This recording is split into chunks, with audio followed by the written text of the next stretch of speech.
Let's go. Yes, sir. Check it out, boy.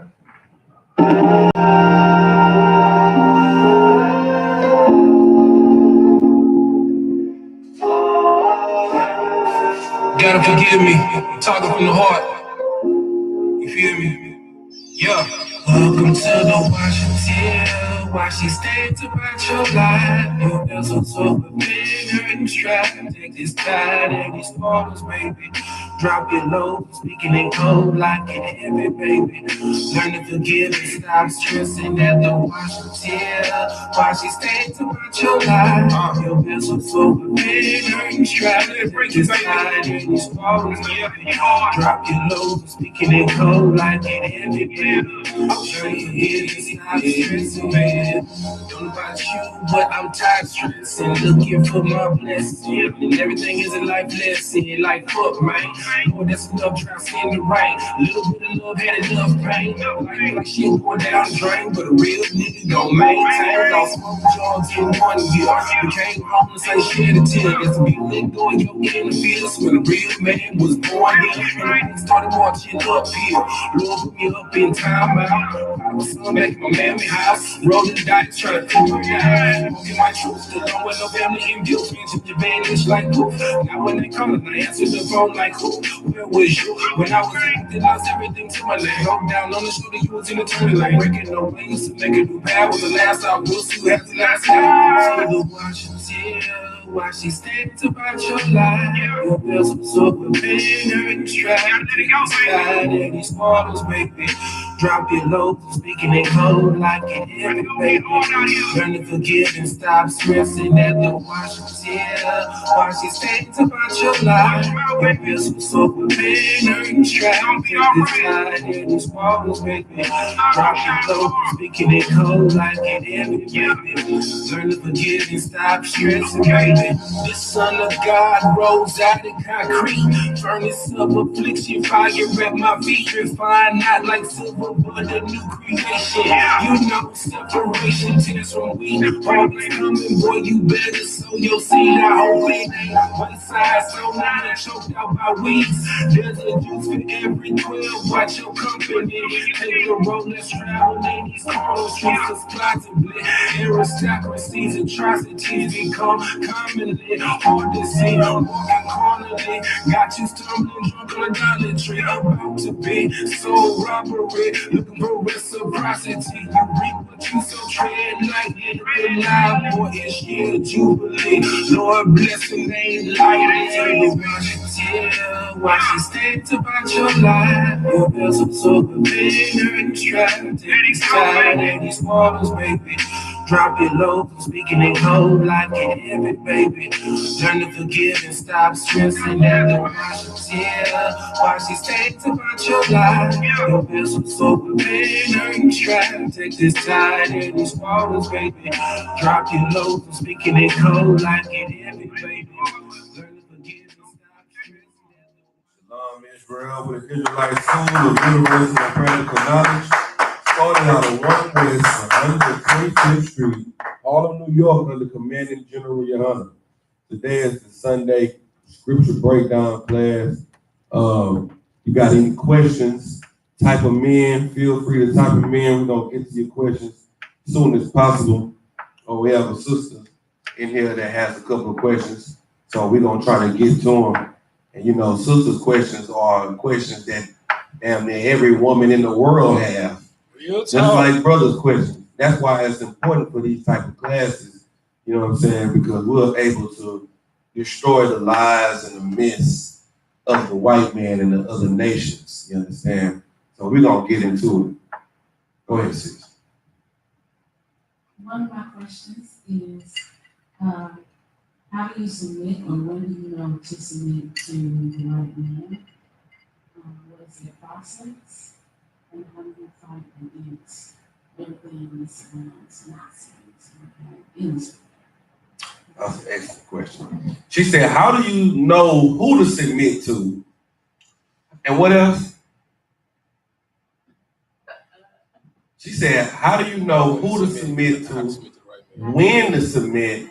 How do you know if he's the right man to submit to give yourself to, right?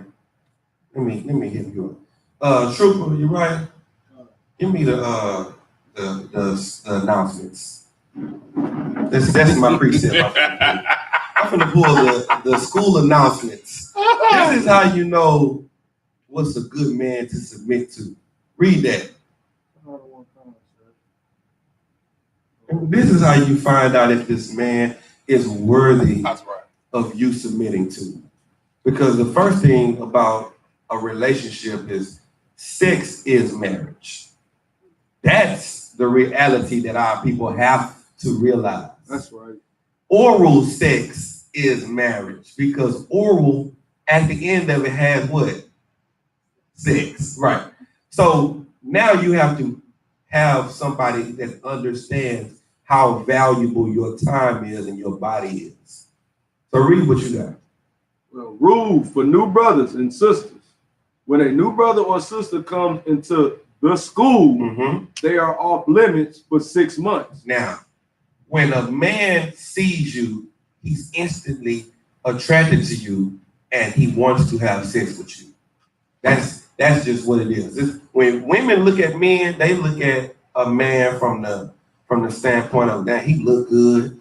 You know what I'm saying? I wonder if he got a job and all that. And the man is looking at you like, she fine. But it's all pretty much basically based off of sex in your mind mentally. Here, when a new brother or sister enters, read that again. When a new brother or sister comes into the school, they are off limits for 6 months. Read. They are to be saluted only. They are here to shed themselves of the world. Oh, they're here to find a husband. They are here to shed themselves of the world. When you come into a place where they can understand and respect that you are here to shed yourself of the world, when this man sees you come into this place, you are no longer a sexual appetite that needs to be fulfilled. He understands that you are here for the same reason he's here. And what does the scripture say about two walking together?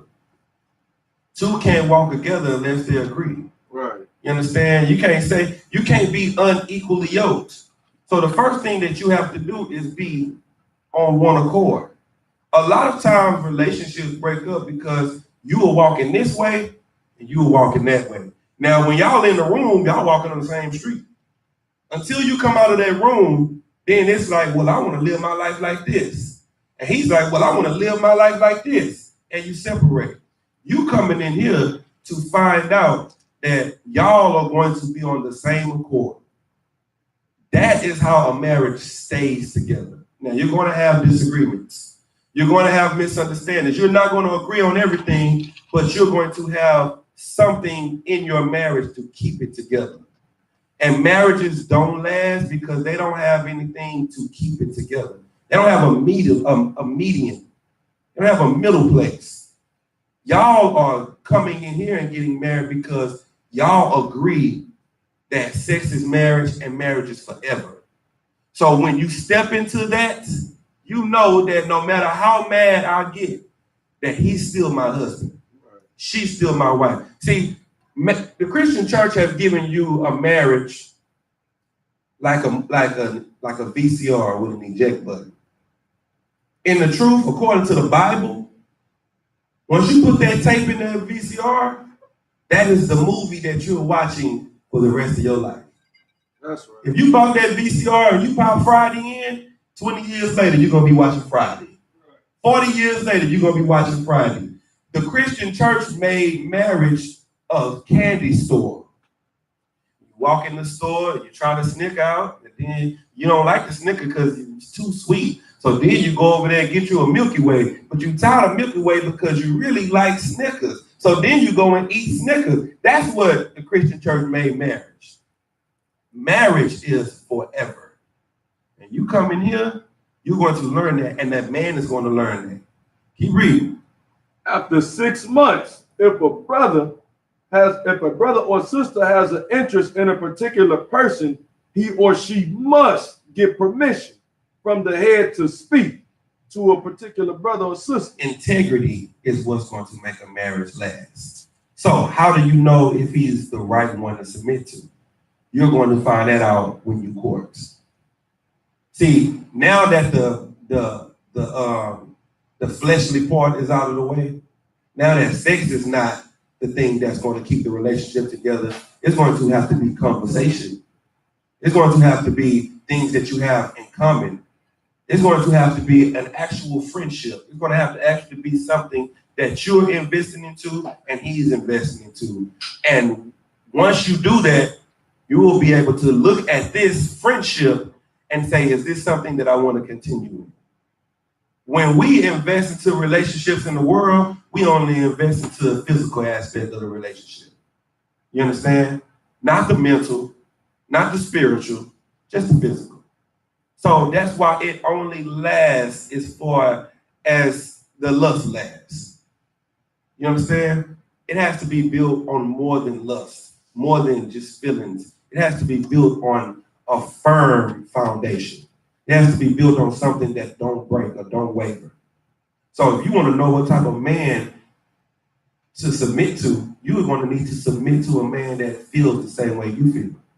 A lot of people look at the UPK because they say, because we teach that the Bible says that a man can have more than one wife. But what they don't understand is the reason these women want to be with this man is because this man takes care of them. This man gives them their time separately. He has 3 wives and none of them feel like they're lacking anything because he's there for them. But people from the outside looking in, like a man that has another wife runs his house like a tyrant. Like he runs his house as if do it like this and this. The reason those women are with that man is because he's compassionate. He fulfills their need. You're not going to learn that or get that if it's based off of lust, because you're going to get tired of. You're not going to have anything that it's built on. You understand? So you have to be on one accord, and you're going to learn that one accord in here. You're going to learn the right spirit of a relationship. You're going to learn the right spirit of a marriage. You understand? You're going to learn that there is no way out. Is there some more on it? There's some more, sir. Go ahead, give me some more. Okay. After this 6-month period, the brother and sister will get permission from the head to marry. You see that? That is how it was in the Bible. In the Bible, you had to get permission to marry a woman. Right. You wasn't just walking up and just taking a woman. But if you did, that was a way that you do that. But it brings the integrity back into our people. It brings the, this ain't just a fling.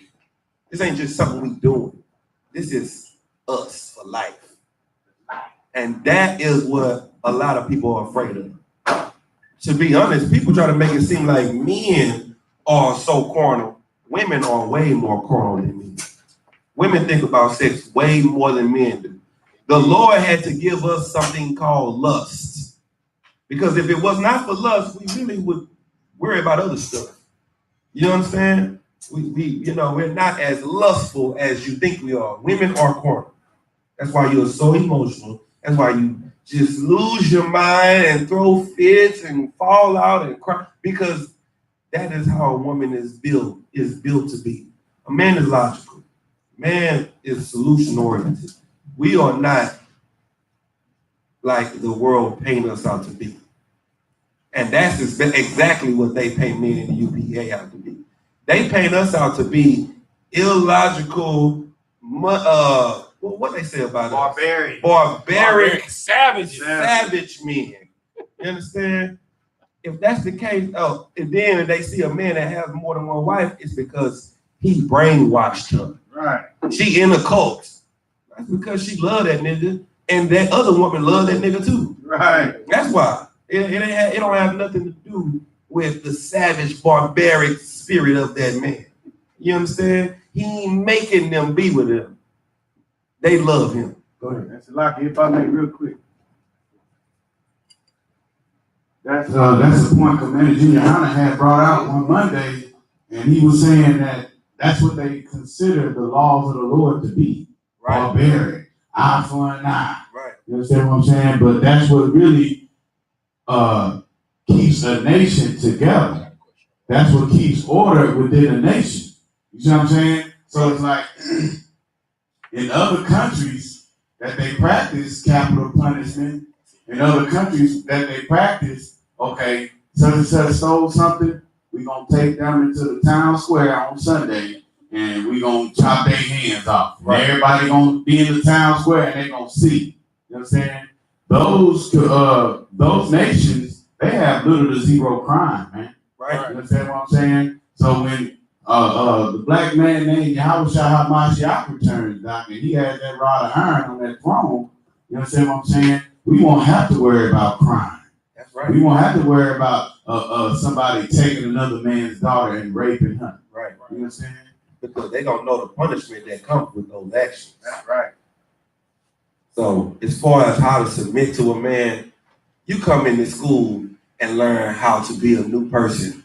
And the man that you get is going to be a new person. And then you're going to both build in the newness of who you have become. That's right. Now, if you find a man in the world that you want to spend time with and you want to give your body or your love to him and you think he could become a man of the Lord, then you can do that. But there's things you need to look for. You need to look for, is he really with you for you or for your body? You need to look at it as you need to withhold sex from him. Use the 6 months rule. Use the 6-month rule on the man in the world. If you want, you need to tell him the first time you meet him, when he tries to go for it, you need to tell him, hold up, sex is marriage to me. Right. I'm an Israelite. You can't just have sex with me and then next week not talk to me no more. If you have sex with me, you're my husband for the rest of your life. Then you're going to see his true spirit. Oh, damn. Wait a minute, little mama, you moving too fast. Right. I ain't asking for all that. Right. You know what I'm saying? I thought we had fun in the club. I thought we was just going to kick it. Yeah, we're going to kick it forever if you kick it with me. Right. And he's going to be like, he's going to let you know what he really is about. You know what I'm saying? So that's what you do. You put him under that scrutiny. You put him under that test. You see what he really about. And he going to show you. You answer that question? No problem. Okay, we got a question online. Yes, sir. It says, question for a friend. Why is smoking weed unlawful? Yes, sir. Give me your body, Temple. Give me Ecclesiastes 38:1. Give me which one you gonna do it, Sean? Body. All right. What's the other one that I need? I don't even want to go to any of the other ones. Those two right there are all I need for this topic. Okay. Why is smoking weed unlawful? First of all, give me Ecclesiastes 38:1. Give me that one first. No sweat, sir. Let's read that. Hold on. Ecclesiastes 38:1. 38:1. On a physician? Read it. The book of Ecclesiasticus, chapter 38, verse 1. Honor of physician, with the honor due unto him. First of all, the Lord says, honor a physician with the honor due unto him. What does that mean? Like, if I may, that's like respect your doctors. He wasn't put there for no reason, so respect him for the position. Listen to your doctor. Your doctor give you some medicine, use the medicine. You understand? Use it the right way. People always talk about, well, I got cataracts and I got, scoliosis and I got pains and this and this and that. That's fine. Why don't you just get the oil? Right. Why don't you get the oil and rub it at the bottom of your feet? They work the same way. That's right. It don't work. You know what it is? It's the ritual of smoking that you love to do. The reason people love to smoke is because you can sit there and chill and it kills time and all of that. It's the ritual that you love. It has nothing to do with the actual weed that you're smoking. Because when you fire up the weed, that changes the total chemical balance of the weed. That fire changes what it's actually supposed to do. Anything you choke on, choking means it's not good for you. So if it makes you choke, if it got you coughing, then that means it's toxic to you. So that's why it's unlawful. Keep reading. I'm going to go into it and tell you. him do not give the honor which is due to him for the uses which ye may have for him, for the Lord hath created him. Keep reading. Verse 2. For of the Most High cometh healing, and he shall receive honor of the king. Keep reading. The skill of the physician shall lift up his head, and in the sight of great men he shall be in admiration. There you go. This is your answer right here. Read. Verse 4, the Lord hath created medicines out of the earth. The Lord created the medicines out of the earth. But what? And he that is wise will not abhor them. They won't do what? Abhor them. What does abhor mean? Huh? Yes, you own it. Go ahead, sis. View and disgust. View and disgust. Okay. That's what Christians try to use to say, thou shalt not abhor an Edomite. That's what they try to use for that. What is this abhor talking about? Lucky, if I may, abhor is like the way in which that you use this action that's being done. Correct. So what is abhorring? Like, go ahead, right? To abuse it. That's what it is. It's now read verse 4 again. Book of Ecclesiastes, chapter 38, verse 4. The Lord hath created medicines out of the earth, and he that is wise will not abhor them. If you're wise, you won't abuse this medicine that you have. If you are wise, you won't abuse it. Why? When you fire up the weed, that's drug abuse. Here, you take that. When you fire it up, that's drug abuse. That's just like cocaine. Cocaine is medicine. But when you use it the wrong way, it's drug abuse. It's supposed to be a painkiller until you turn it into something else. You understand? So the way you use it is what's making it unlawful. It's okay to use it as a medicine because that's what the Lord gave it to you to use it for. But to use it in a way that you can abuse eating. That's called being a gluttonous. Too much food is a sin. Right. Too much, you can drink wine, you can drink liquor, but too much, you are a drunkard.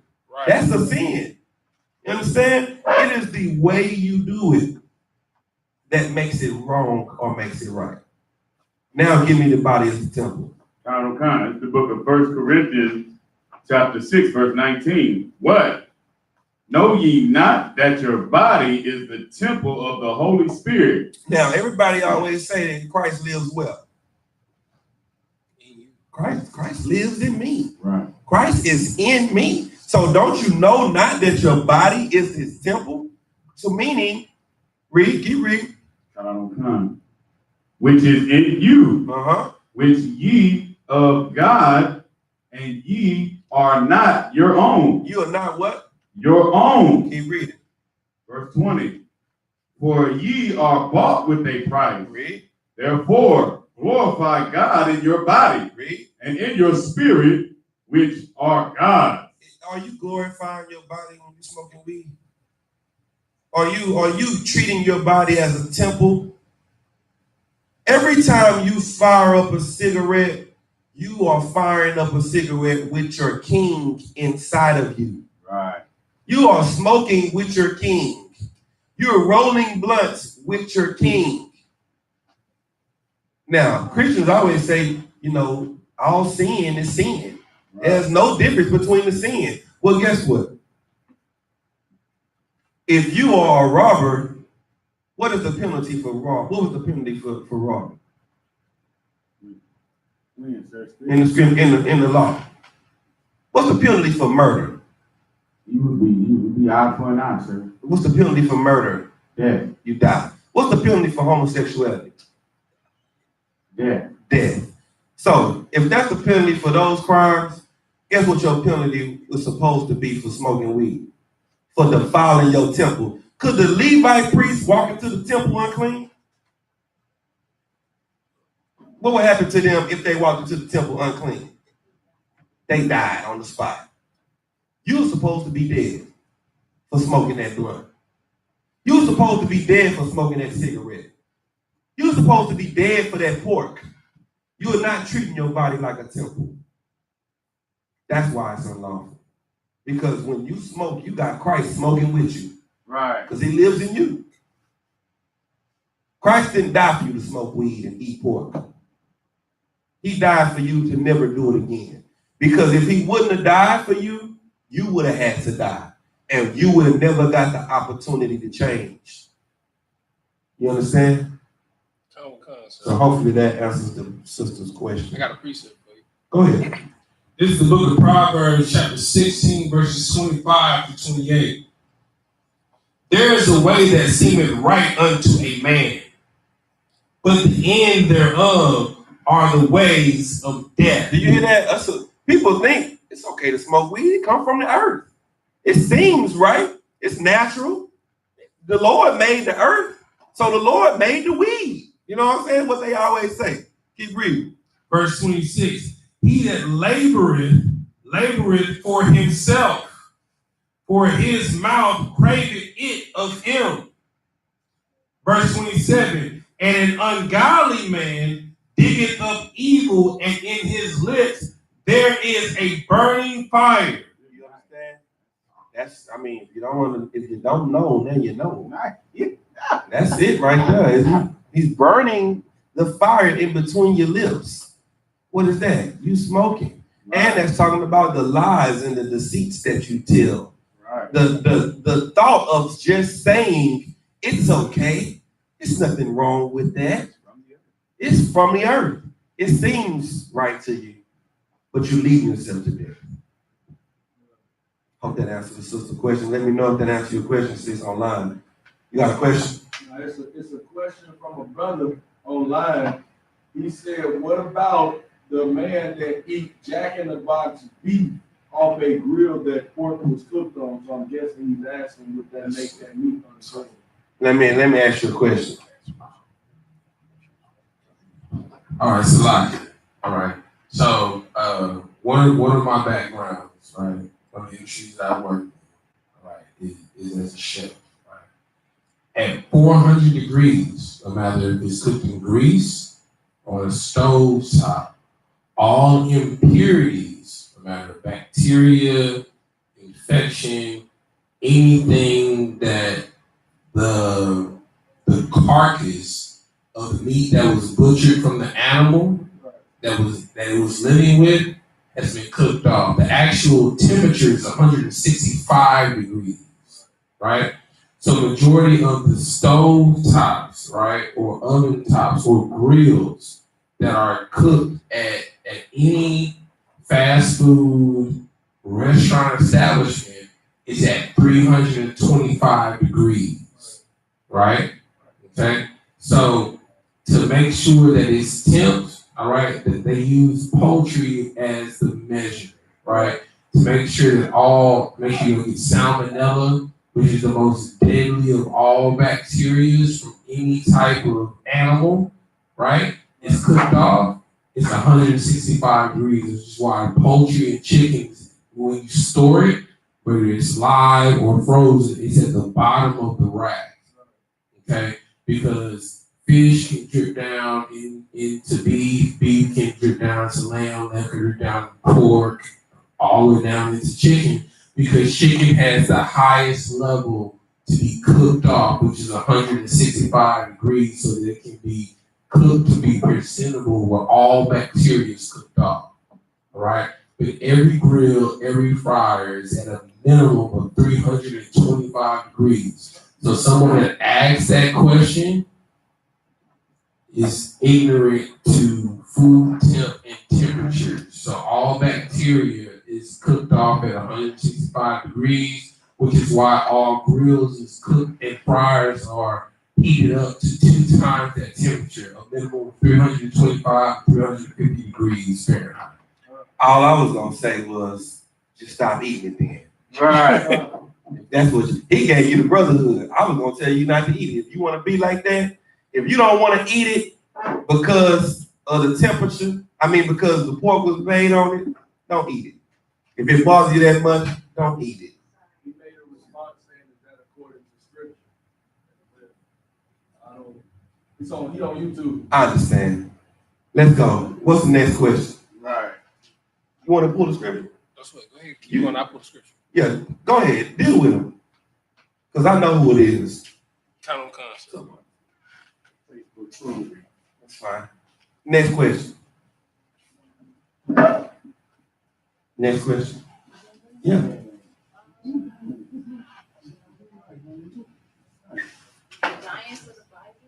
Say it again. I'll give it a mic. What a mic is so the people online can hear you. Sharp five.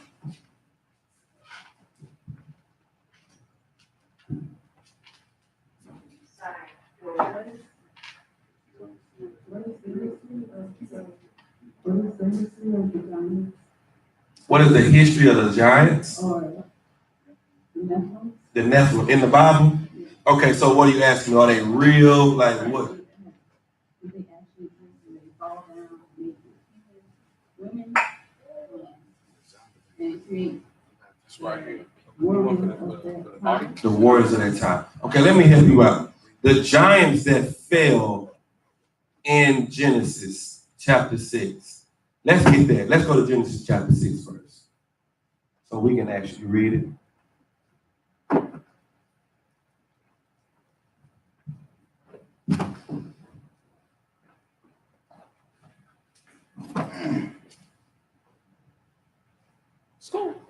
Read it when you get it. Okay. 6 and what? Start at like 3. Genesis 6. Okay. This is the book of Genesis, chapter 6, verse 3. And the Lord said, my spirit shall not always thrive with man, for that he also is flesh. Yet his days shall be 120 years. Start at 1. I'll probably skip down. This is the book of Genesis, chapter 6. Let me give you that.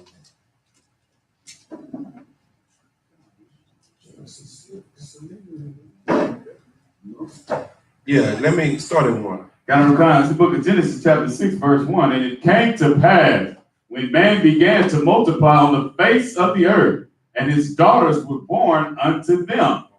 Verse 2. That the sons of God saw the daughters of men, that they were fair. Who are the sons of God? Because what's being taught through Christianity is that the sons of God are angels, correct? So who are the sons of God? Go ahead, sis. Israelite men. Not Israelite men. Go ahead. The sons of Adam. The sons of Adam. Because this is before Jacob. You understand? So somebody playing semantics. I understand what you're saying, but this is before Jacob. So these are the descendants of Adam. Let's prove that. Let me get Luke chapter 3 and go to the end of the chapter, the last verse. 38. The book of Luke, chapter 3, verse 38. Which was the son of Enos, which was the son of Seth, which was the son of Adam, which was the son of God. The son of who? The son of God. So before we were called Israelites, which mean princes of the power, meaning princes of the Most High, we were called sons of the Most High because the Lord only dealt with one family all through the Bible. So in Genesis, day 6, the Lord created mankind. He created male and female and told them to be fruitful and multiply. So Adam and Eve had parents. That's why it said that a man would leave his mother and his father and cleave to his wife. Right. It wouldn't say that if they was the only 2 people there. Good night. You understand? It wouldn't know nothing about it. Wouldn't know nothing about a mother and a father because they would be the first mother and father on the earth. You understand? So that's what that's talking about. So Adam and Eve, the reason their story matters is because it's the beginning of our nation. Right. That's why it matters. And then they fell, and then then Noah held on to the traditions of Adam, and then the earth was washed away, and then Shem held on. I mean, the son of Shem, which was who? What's his name? Salakia. The son of Shem which goes down to Abraham. I'm gonna just skip down. I forgot his name. Peleg, not Peleg. What was Eber? Eber. Thank you. Eber held on to the customs, which passed down to Abraham, which passed down to Isaac, which passed down to Jacob, which passed down to us. That is the family of the Most High. Those are the sons of God. So now that you understand that, when the sons of God, read that part again. When we pick up at When the sons pick up at 2. It's the book of Genesis, chapter 6, verse 2. That the sons of God saw the daughters of men that they were fair, and they took them wives of all which they chose. Now, what is that saying? What is that saying now that you got that understanding? The sons of God, the sons of Adam, saw the daughters of men. Who were those daughters of men? Sis? The women from the other nations. Give her a hand. That's right. That's it right there. So they start seeing the women from the other nations and start looking at them like they, okay, look at Kim Kardashian. Okay, I see over there, them lips and them hips. That's what they did. You understand? And when they did that, that angered the Lord. Right. So what the Lord do because of that? Right after this, in Genesis chapter 6, it goes right into which person? Verse 9 is who? Noah. So what's coming? Because of this? Destruction. The flood. You understand? The Lord flooded the earth because of interracial marriage. That is why the Lord flooded the earth. Because he wanted us to be pure. He didn't want us mixing with other nations. So when it said that there were giants in those days, men of renown, who were those giants? Is it the Nephilim? That's what people teach, right? The Nephilim were the giants in those days. But hold on, don't read it yet. Who were those giants? Go ahead. Let me get it. The book of Baruch, chapter 3, verse 26. The book of Baruch, chapter 3, verse 26. There were the giants famous from the beginning, that were of so great stature and so expert in war. Read that part. Read that again. There were the giants famous from the beginning. You see that? Now, it's about to explain to you what these giants were and who they were. Read. That were of so great stature and so expert in war. Those, go ahead. Those did not the Lord choose. Neither gave he the way of knowledge unto them. These were mighty warriors in those times. These were the men that people looked up to because they were killers. They were giants. They was large in the streets. Everybody knew them for killing. Right. Name some giants that we know of in there.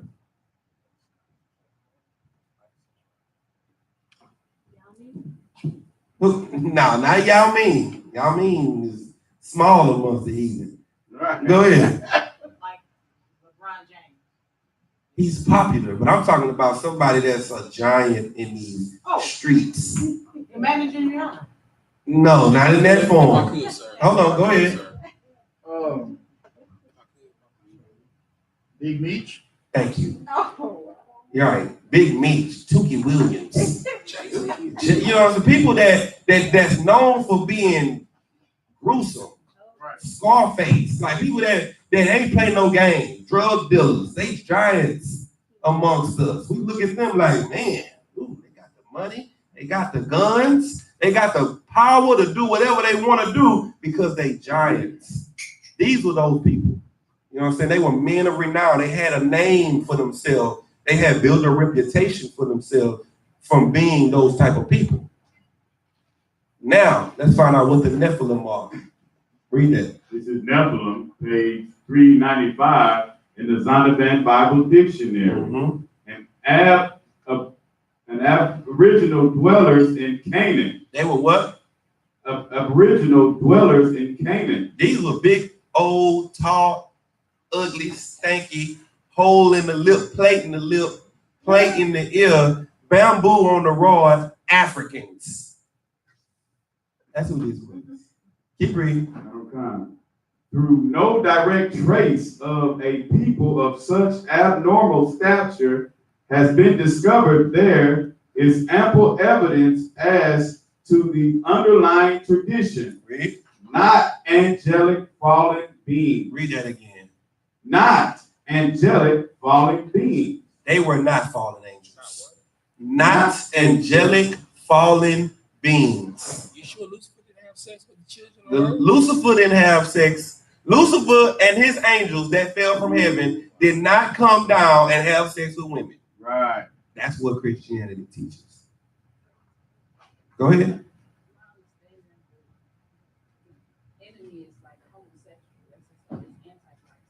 Right. Do you know what Antichrist is? Anything that's against the Lord. Right. Everything that's a pork is Antichrist. Right. Everything that's against the Lord's system is Antichrist. So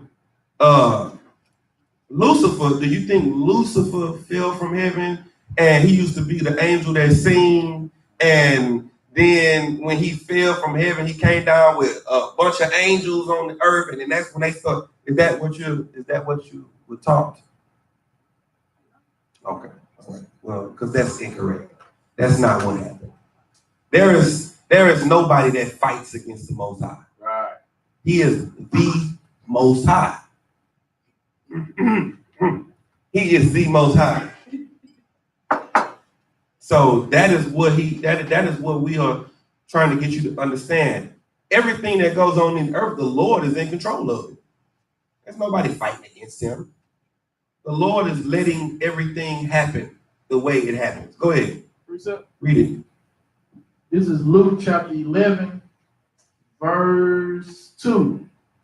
And he said unto them, when ye pray, say, Our Father. No, what? Say y'all's Father. Our Father. Read. Which art in heaven, hallowed be thy name. Stop right there. When you pray, say our Father, what is Christ letting you know at that moment? Yes, but I'm trying to show you, I'm trying to crush a Christian lie. Read that part again. What's the beginning? He said, and he said unto them, when ye pray, say, Our Father. Is Christ God? Right. He just said it right there. He wasn't God. Because he called him whose father? Our Father. So what does that mean about Christ? I mean, what does that mean about the Most High? Right. That means the Most High is Christ's Father too. Right. He would have said, when you pray, say, when you pray, say, Lord, Yahweh. He wouldn't have separated himself from the Lord. He would have just said, when you pray, say, God, which art in heaven. No, he's letting you know, our Father, which art in heaven. This is my Father. This is my prayer too. Keep reading. Which art in heaven, hallowed be thy name. Holy is your name. Thy kingdom come. Your kingdom is coming where? Thy will be done. Wait, what's going to be done? Thy will be done. No, Satan's will. Thy will be done. Whoever fighting against the Lord, thy will be done. The Lord's will is being done. All the heartache and the pain that you have been living in and experienced is whose will? Thy will be done. Where? As in heaven. So no. Thy will be done where? Like this is Luke. Oh, well, I need. Give me the one in Matthew. Thy will be done where? On where? On earth. Where? As it is in heaven. So the way the angels listen to the Lord in heaven, that's the way he wants us to listen to him on earth. That is the same structure that we're supposed to be building on earth. The same rank and order structure that's in heaven has to be built on earth that same way. What you got? Is Lucifer in there? Let me get it. Let me hear it. No sweat. Hold on. Did we answer the question already? Did we answer who question was this? This was your question, right? Okay. Did we answer it? Okay. Go ahead. All right. Lucifer and Zondervan Compact Bible Dictionary, it says, see Satan and devil. Okay. I'm gonna look at them in that context. No sweat. No sweat. Satan as a common noun, enemy or adversary. All right. Name descriptive designing nations involving the term or as he that is known as devil. Okay, who is he that is known as devil? Con that one con, sir. So this is the term devil. In parentheses, it says slanderer. Who? Slanderer. The one under the ground. Slanderer. Read. One of principal titles of Satan. The arch enemy of God and a man. Wait a minute. Who is the one that's fighting against the Lord? And a man. The devil is a man. That's who the devil is. The deceiver, the slanderer, the accuser of the brethren. That's a man that teaches you that you are nobody. You understand? That teaches you you're not the Lord's people. Is this a mo? Con. Go ahead. Give us a clue, but it is known certain that he is not created, but of evil. He rebelled against God when in a state of holiness, but led other spirits to rebellion. Wait a minute. Now, if you look at that from the real context of who the devil is, he is a man that is against God. White people are atheists. They hate the Lord. They hate everything about God. Right. They are the liars and the slanderers of the earth. You understand? White man is the devil the Bible speaks of. Go ahead. Preacher, Isaiah 14:16. They that see thee shall narrowly look upon thee and consider thee, saying, is this the man? The spirit? The man? The demon? The man? The wicked? The man that made the earth to tremble? Is this the man that made the earth to tremble? Who? How do you make the earth tremble? You dropping bombs over Baghdad on it. That's who else drops bombs on the earth? The white man. Right. I mean, it's all over the Bible. That's it. We ain't got to talk about it. Go ahead. The reason why I had pulled the precept about the thy will be done on earth as it is in heaven, like the idea that Satan could actually rebel against the Most High, that in itself diminishes the Most High. Right. Like and it's in the prayer that everybody knows. Every time you say this prayer, you admit to yourself that there's no one who can contend with the Lord, that his will is perfect. Right. But then you will go around and believe that Satan rebelled and took a third of the angels. Right. Yeah, right. Go ahead, sis. What's the next question? We got the Nephilim. We got submissiveness. Right, and we didn't hit names. We didn't hit names. Oh, that's the next. That's the next one. Names, right? Okay, so what's the question about names? Where they come from? Yeah, I got it. why do you have to change? Why do you have to change names? What did you say earlier about the names? You said, what did you think about the name? You said something about dying. You get your name when you do what? When you transition. So when you die, then that's when the Lord gives you a new name, correct? Okay. What you got? Precept. Okay, give me a precept. Let me see what you got. It's the book of 2 Corinthians chapter 5, verse 17. Therefore, if any man be in Christ, he is a new creature. He's a what? A new creature. What happens? Old things are passed away. And then what? Behold, all things are become new. Some things become all things. So if all things become new, what does that do for Shaniqua? She got or Apple. What happens to that? You have to become new. You understand?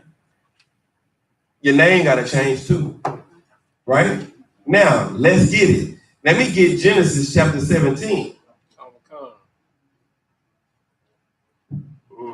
me get Genesis 17 17. what? Let me see which one I want. John. I want Genesis 17, 3 and 5. 3 through 5. Count them. This is the book of Genesis, chapter 17, verse 3. And Abram fell on his face, and God talked with him, saying, verse 4, as for me, behold, my covenant is with thee. Now, before the Lord made a covenant with Abram, before the Lord made a covenant with Abraham, his name was what? Abram. But when he fell on his face and submitted himself, then what is the first thing the Lord did? Change his name.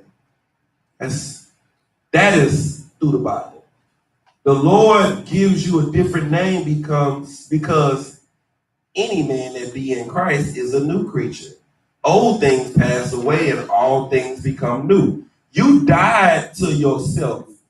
Abram is falling on his face, submitting himself, saying, I'm done with being Abram. So what happened? Read.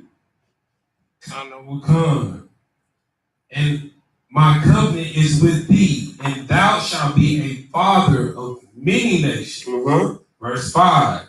Neither shall thy name any more be called Abram. You see that? When the Lord makes a covenant with you, he changes your name. He ain't making a covenant with the Negro from the past because that person can't be trusted. Once you submit yourself to the Lord, you've done something. You have showed the Lord you can be trusted. See, the Lord don't work like the church. You have to, how do you show the Lord you love him? By keeping his commandments. So when you keep his commandments, now you are showing the Lord that you love him. So now he's going to reward you with an agreement, with a covenant, with a promise. What's the promise that the Lord gave us? That if we keep his commandments, what will we get? And we will rule the earth. We will have life and have it what? Have it more abundantly. We will live an abundant life. You understand? So you don't get that being Benita or James, you know what I'm saying, or Latrell. Right. No, that ain't what you get that covenant when you become the new person. When you get that name. Because now the Lord knows he can trust you with it. Go ahead. I got another precept about Christ. Hold on, I wasn't done. Give me verse 17. Okay, finish verse 5 and then give me verse 15. Neither shall thy name no more be called Abram, but thy name shall be Abraham. For a father of many nations shall I, for a father of many nations have I made thee. Now, what did he do when he gave him his new name? Made him a father of many nations. No, what did he do when he gave him his new name? It's something that happened to you when you get your name. Bless him.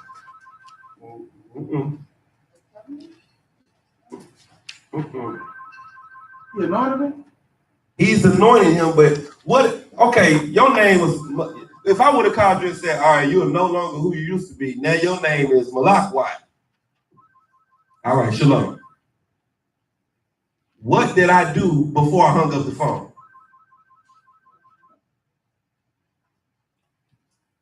I don't know how to say it. You gave him like responsibility. It's very simple. How do you know what Malachi means? Oh, he told him what it was. I told him what his name meant. What your purpose is. When Simon was his name at first, then he said, I'm going to call you Peter. What does that mean? He changed his name and told him what his name meant. What does Peter mean? Petros, stone. Stone. So now he knows his purpose. I'm going to be the chief cornerstone of building this. I'm going to be of something that's solid. You have to, once you get your name, you got to know what it means. So you can see who you are to become. Because now you're not who you were. You're a new creature. So it's important to get your name to start walking in the destiny that the Lord wants you to have. Abraham's destiny was to be what? A father of many nations. That's what he was. But through Isaac was his seed called. That's right.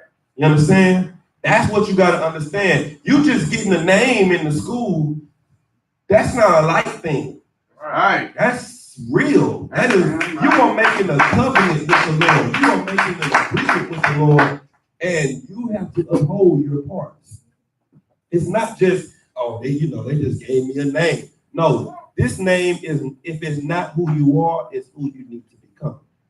And if it is who you are, you need to become stronger in who you are. You know what I mean?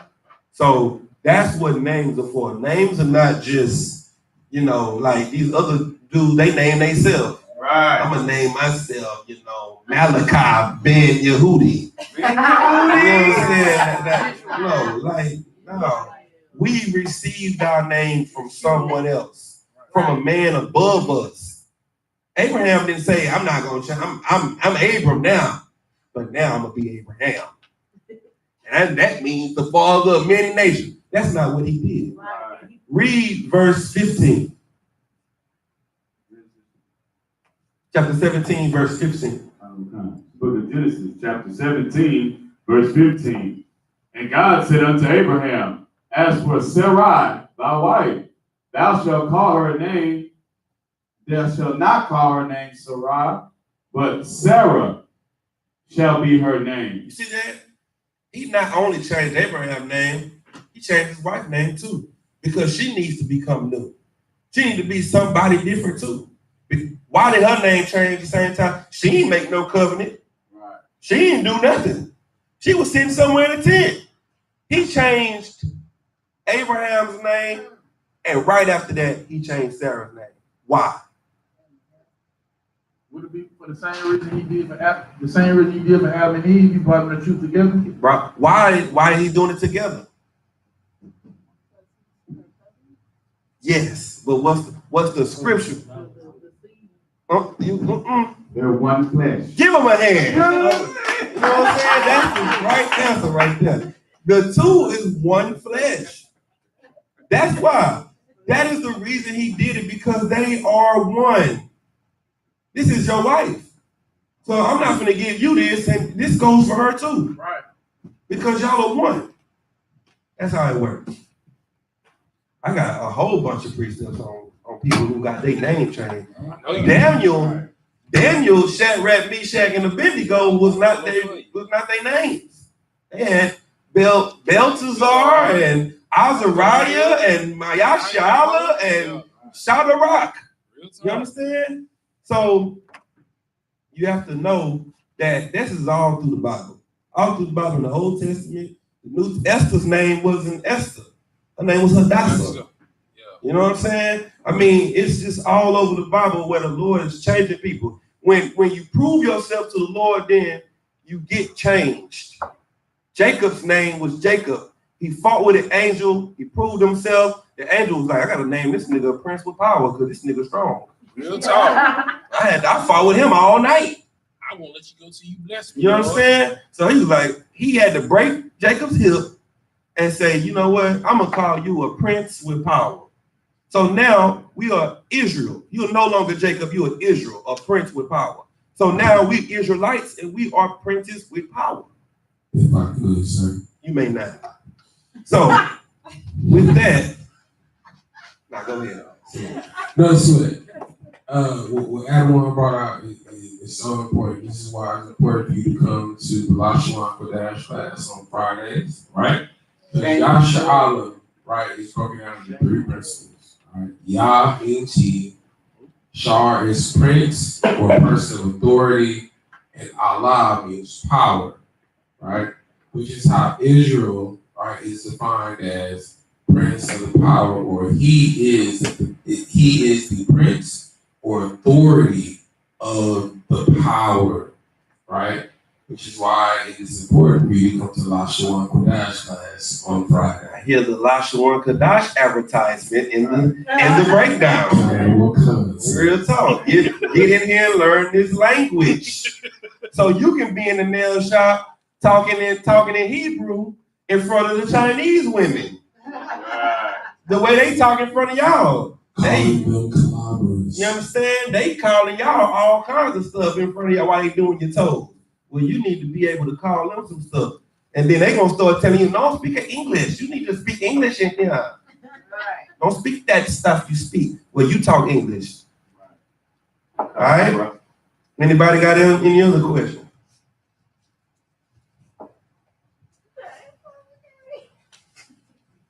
No sweat. You say you had that one. No, that was it. I think that was the only one she had. Just want to make sure we getting your questions answered. Anybody else? Any brother? Go ahead.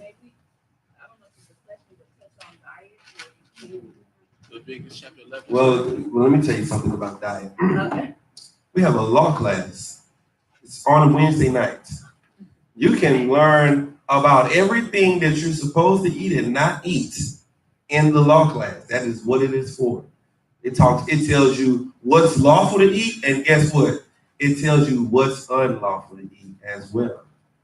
Salakia, what's unlawful that you cannot eat? It's just one. It's just like literally 10 bucks. All you need to know is you can't eat chicken.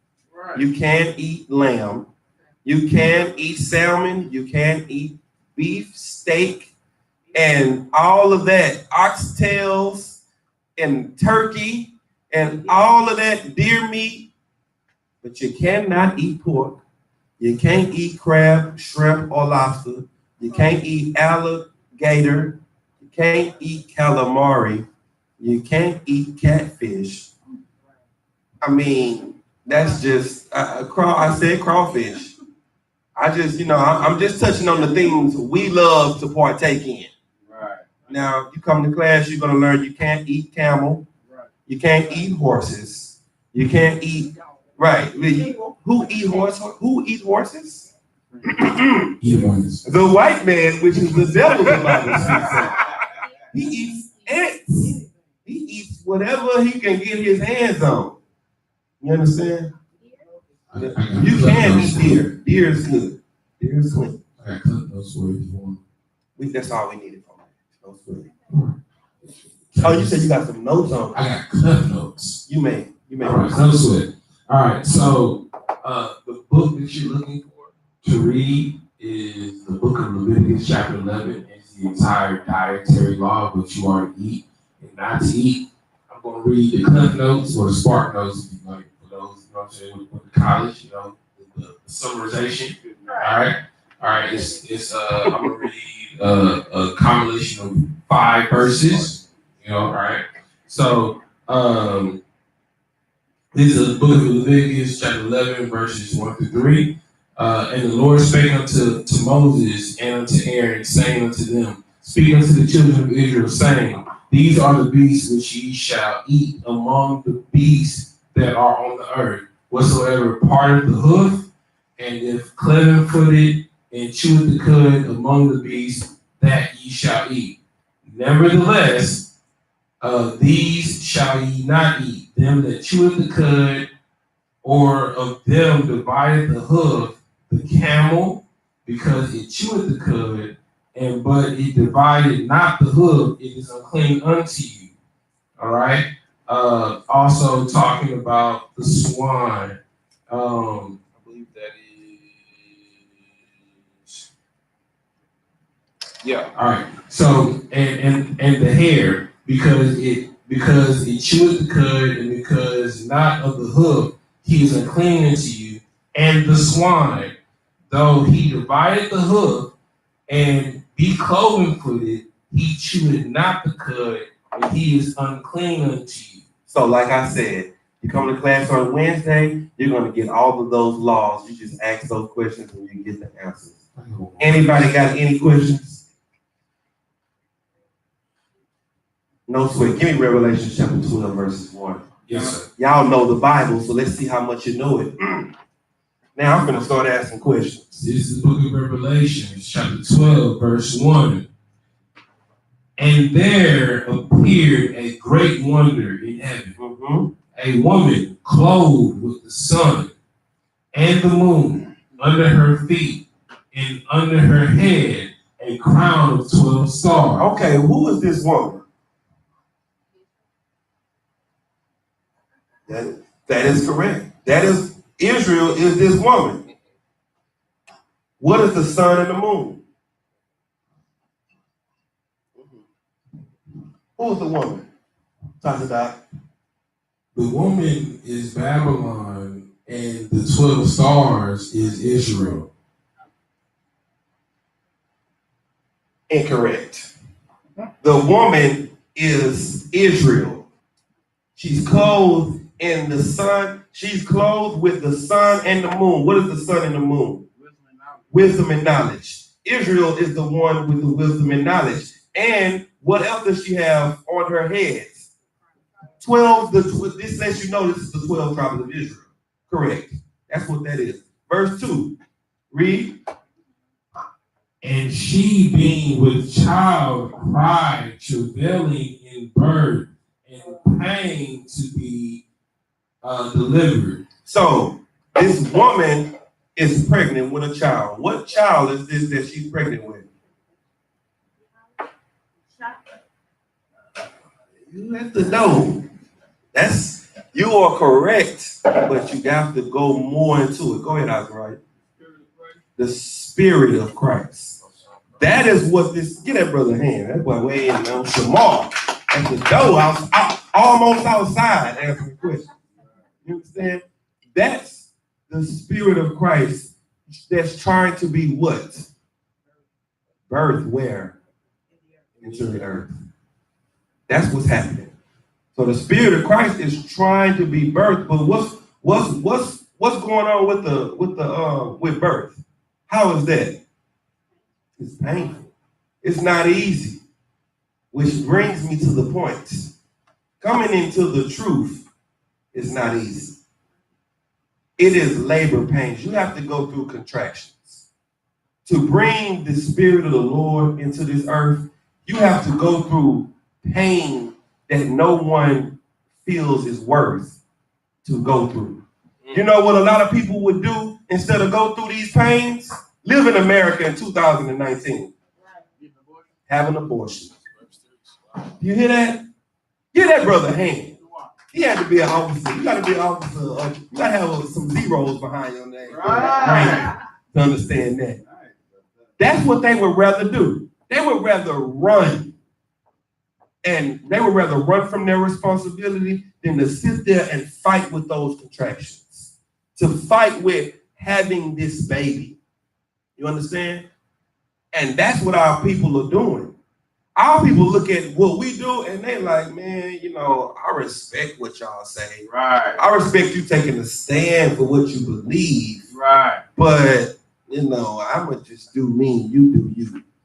Because I don't agree with what y'all doing. We are fighting to bring the Spirit of the Lord back into the earth. We are fighting to make men men and women women again. Right. While the whole earth is trying to make women men and men women. Right. The whole earth is fighting to try to make a man a woman. Right. They want you to be soft because when you're hard, they call that what? Toxic masculinity. Toxic masculinity. It is toxic. And when you are a woman that's trying to be soft, they saying, what about you? Mm-hmm. Oh, you stupid. You stupid. You weak. You brainwashed. You being ran over. When the natural state of a woman is to be submissive, to be soft and delicate. See, when you respect your man, you don't have to worry about the decisions he makes because you respect his decisions because you respect him. Good night. But if you don't respect him, then every decision he makes has to be challenged. You have to treat him like a baby. What do you mean you finna go? Nah, you don't know what you're doing. You don't know what to do because you don't respect him. That's because the white man has put that in your head to not respect your man. You understand? Give me some, read the next verse, very next verse. Come, verse 3. And there appeared another wonder in heaven, and behold, a great red dragon, having 7 heads and 10 horns, and 7 crowns upon his heads. Verse 4. And his tail drew the third part of the stars. What is this talking about? Who is this great red dragon? White man. Give her a hand. That's who it is. Now, why does it say he's a dragon? What did he used to be? The serpent. Give him a hand. He used to be a snake, but he has grown so strong. Now he's a dragon. These are both reptiles. Right. You understand? Now he's a great red dragon. You understand? And now he has 7 heads and 10 horns. What does that mean? Go ahead. You got seven superpowers and 10, I guess you could say, supporters of it. Correct. Are you going with that one? Yeah, go ahead, finish. That's exactly what it is. Now finish. I won't, because I'm asking you this because you would have to explain this. So how would you explain this?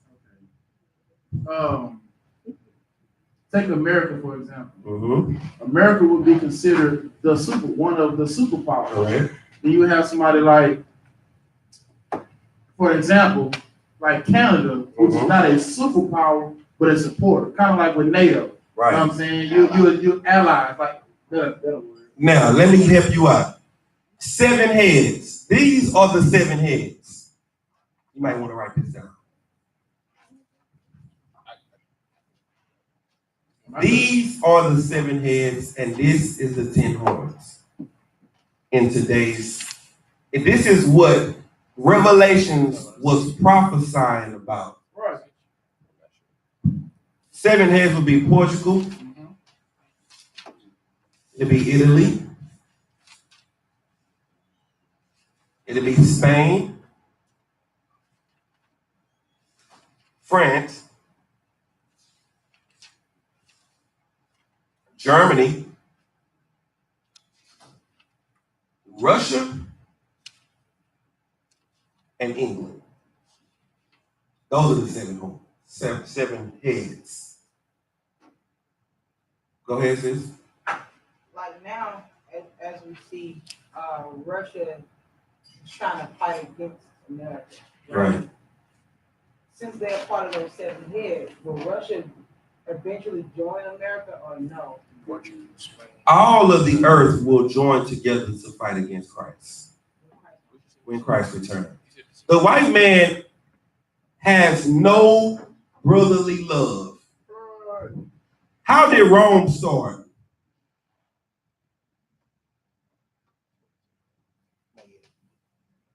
How did Rome start? Go ahead, So the Romans conquering the Greeks. No.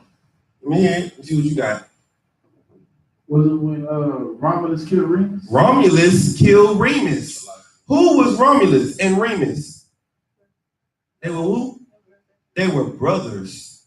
They were brothers, but one killed the other, and Romulus became Rome. White people don't have brotherhood. Right. They don't have a sense of compassion for their brothers. So now look at our community. Since we are now following the white man, we've been following him since the Greeks, since the Greek and the Roman empires, passed down to these times today. Now look at us. We hate each other. Our sisters hate each other. They fight against each other. They don't want to work together. Like who? Romulus and Remus. They don't want to coexist together. It's either you or me. It's either you gonna die or I'm gonna die, instead of us being able to live and work together. Go ahead. If I could, sir, what everyone brought out is so heavy. Like Romulus and Remus is the post of Cain and Abel, right?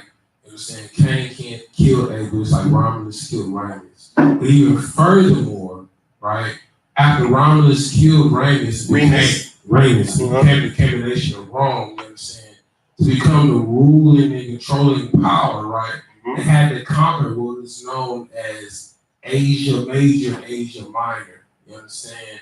That was owned by the Persians that Alexander the Great conquered. You understand? Alexander the Great was which formed the Greco-Roman society. Right. You understand?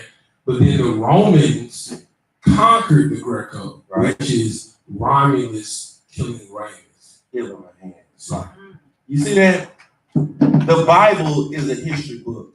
So now we got the 7 head. Now let's get the 10 horns. The 10 horns would be Belgium. I might want to write this down because y'all don't hear this every day. And you ain't gonna hear this outside of these 4 walls. Because if you're not in the I.S.U.P.K, you are not in the truth. That's right. Belgium, the Netherlands, got Luxembourg, Slovakia. Denmark, Yes, sir. Ireland, Switzerland, Australia, Austria, Scotland, and the baby pinky toe, USA. America. You understand? This is in the Bible. Now, do you see the USA in the Bible? No. Do you see Switzerland in the Bible? No. But this is the prophecy of these people in the Bible. And like I was saying in verse 2, it is hard to bring the spirit of the Lord, the spirit of our King, YAHANNA, into the earth when you are fighting against 7 heads and 10 horns. It is hard for you to fight against the world when every time you turn on the TV, it is the beast that is teaching your children. Right. Every time you scroll down your timeline, you get on. I almost dropped the bomb. If you get on goddamn Xbox, there's a goddamn rainbow on it right now. Right. You get on PlayStation, there's a rainbow for homosexual month. You understand? Mortal Kombat got homosexual rainbows on it. You understand? Now, let me tell you why. Let me tell you why it's so hard to be in the truth. Give me John chapter 15. We're going to start at verse 18. Let me tell you why it is so hard to come in here and change your life. Read what you got. It's the book of John, chapter 15, verse 18. If the world hates you, ye know that it hated me before it hated you. Read that again. It's the book of John, chapter 15, verse 18. If the world hates you, ye know that it hated me before it hated you. First of all, you have to understand, when you come into the truth, your friends, your family, your loved ones, what are they going to say you're a part of? A cult. A cult. Automatically. Because what? Read that again. If the world hate you, ye know it hated me before it hated you. The world hates you because you are following Christ. If the world hated, why did Christ die? Did they kill Christ because they loved him so much? They killed him because they hated him. So if they hate you, it's because they hated him. Right. Read the next verse. Verse 19. If you were of the world would love his own. Now, when you was smoking weed, when you was a hoe, when you was robbing, killing, and stealing, when you was doing all manners of evil, who had anything to say about you? Who talked about you? Who said you were not evil? Who called you evil? Nobody. You know why? Because you were just like them. Right. Being that you were just like them, they loved you. Read that again from the top, right there. Verse 19. If ye were of the world would love his own. If you was wicked as them, they would love you. They love you when you smoke weed with them. Keep reading. But because ye are not of the world. Because what? Because ye are not of the world. Because what? Ye are not of the world. Because you are now in the truth. You have decided to give your life over to the Most High for real. Read. But I have chosen you out of the world. Therefore, the world hated you. The world what? Hated you. The world hates you because you are here. It's not personal. Your friends and family that turn their back on you, it's not personal. It's spiritual. They don't hate you. They hate what's in you. Because them seeing you says what? It made them realize how wicked they are. Thank you. They know that they can change because you were doing the same thing that they were doing, and you no longer do it. So now it's a testament that the only reason you're doing it is because you want to do it. Right. You can go from being a homosexual and come into the truth and get married and have children. And you know what's going to say? You know what it's going to say to them? Then it's not too late for me. I can change my life and get married and be with a man or a woman. That's what they're going to. They're going to see that you smoke weed with them every day for 15 years. The only time y'all had brotherhood in the earth was when y'all was splitting the sack. Right.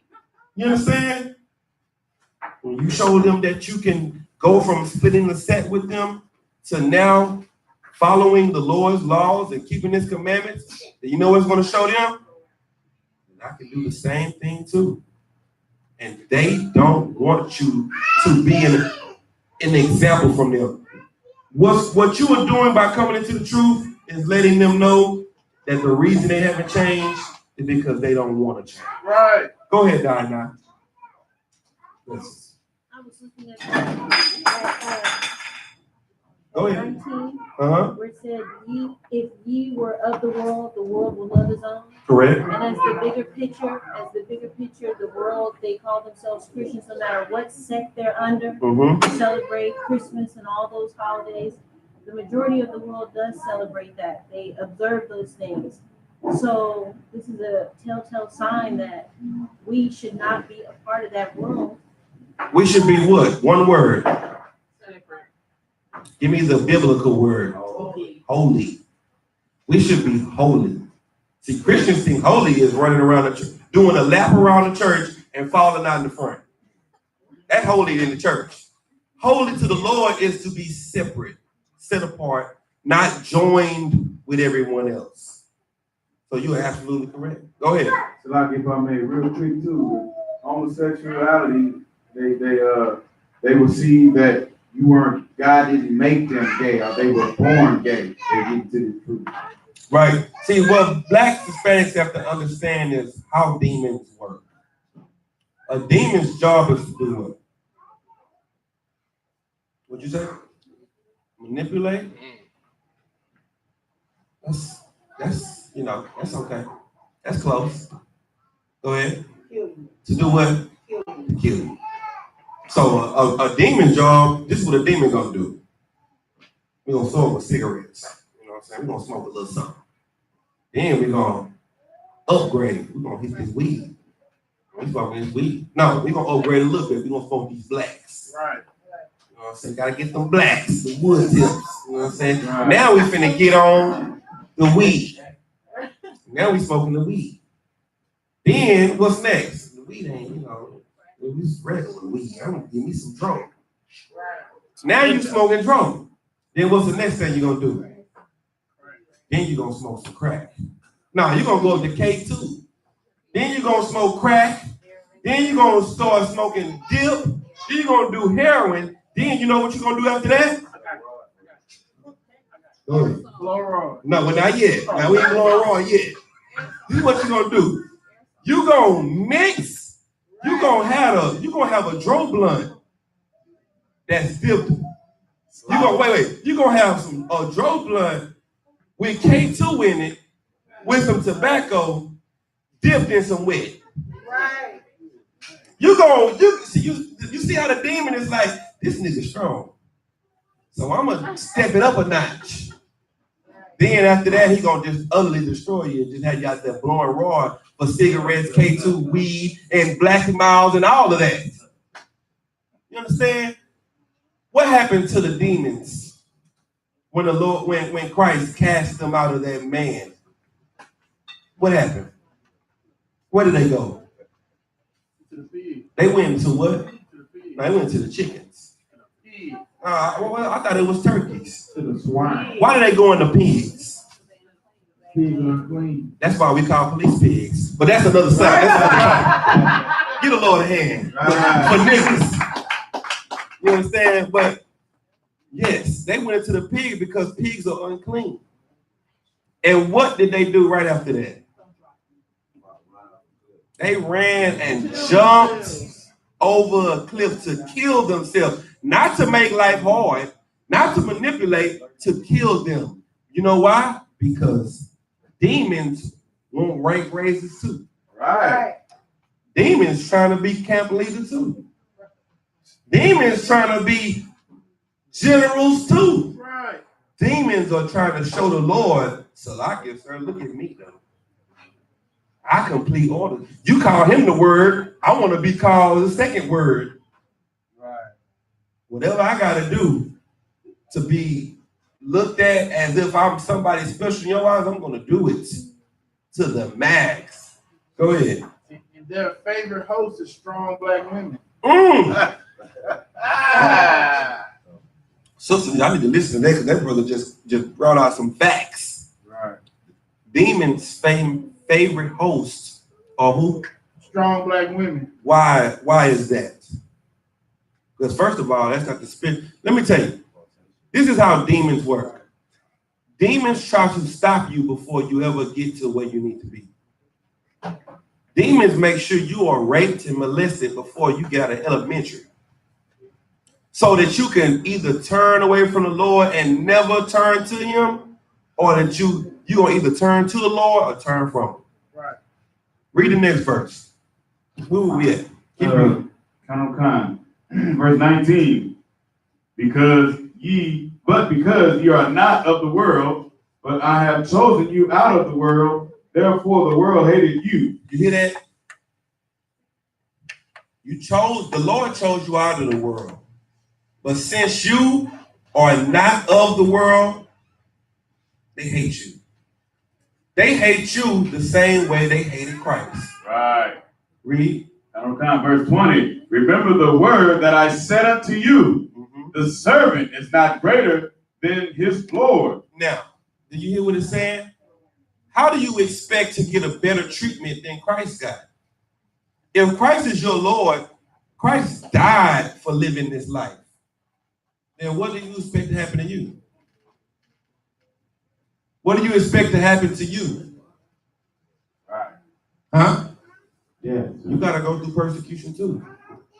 You got to go through the same agony. You got to go through the same hardship that Christ went through. Right. Go ahead. I had a precept. Read it. This is the book of John, chapter 17, verse 15. I pray not that thou shouldest take them out of the world, but that thou shouldest keep them from the evil. See that? What you gonna say? What I'm about to say is one of the pillars of Christianity is the Lord will just take the wheel. Jesus will just take the wheel and he'll just get in control and he'll remove you out of your situation. Christ just said, he prayed to the Most High, like, I don't want you to take them out of the world. Because Christ wants us to go through the fire just like he did. Right. Because he died so for us to be able to go through it in the field. So he don't want you to come out of the world, right, because we're the light to the world. Right. But what he does want is for us to get for the Most High to keep us away from the evil. Keep you away from the evil. What you're gonna have to do here, being in the truth, is be here and see the evil and not partake in it. Right. That's what he did it for. Go ahead. I just got something to piggyback off of what I was saying. Malachi was saying, Luke 9:23. Christ was saying, and he said to them all, if any man will come after me, let him deny himself and take up his cross daily and follow me. You see that? What does that mean to take up your cross daily? To go through the persecution, to go through the burden, and to go through all of the heartache and the pain and all of the I can't stand you and I don't want to talk to you no more because you in the cold. Go through that, carry that cross daily. And deny them. Deny the world. Deny everybody else and follow Christ. Go ahead.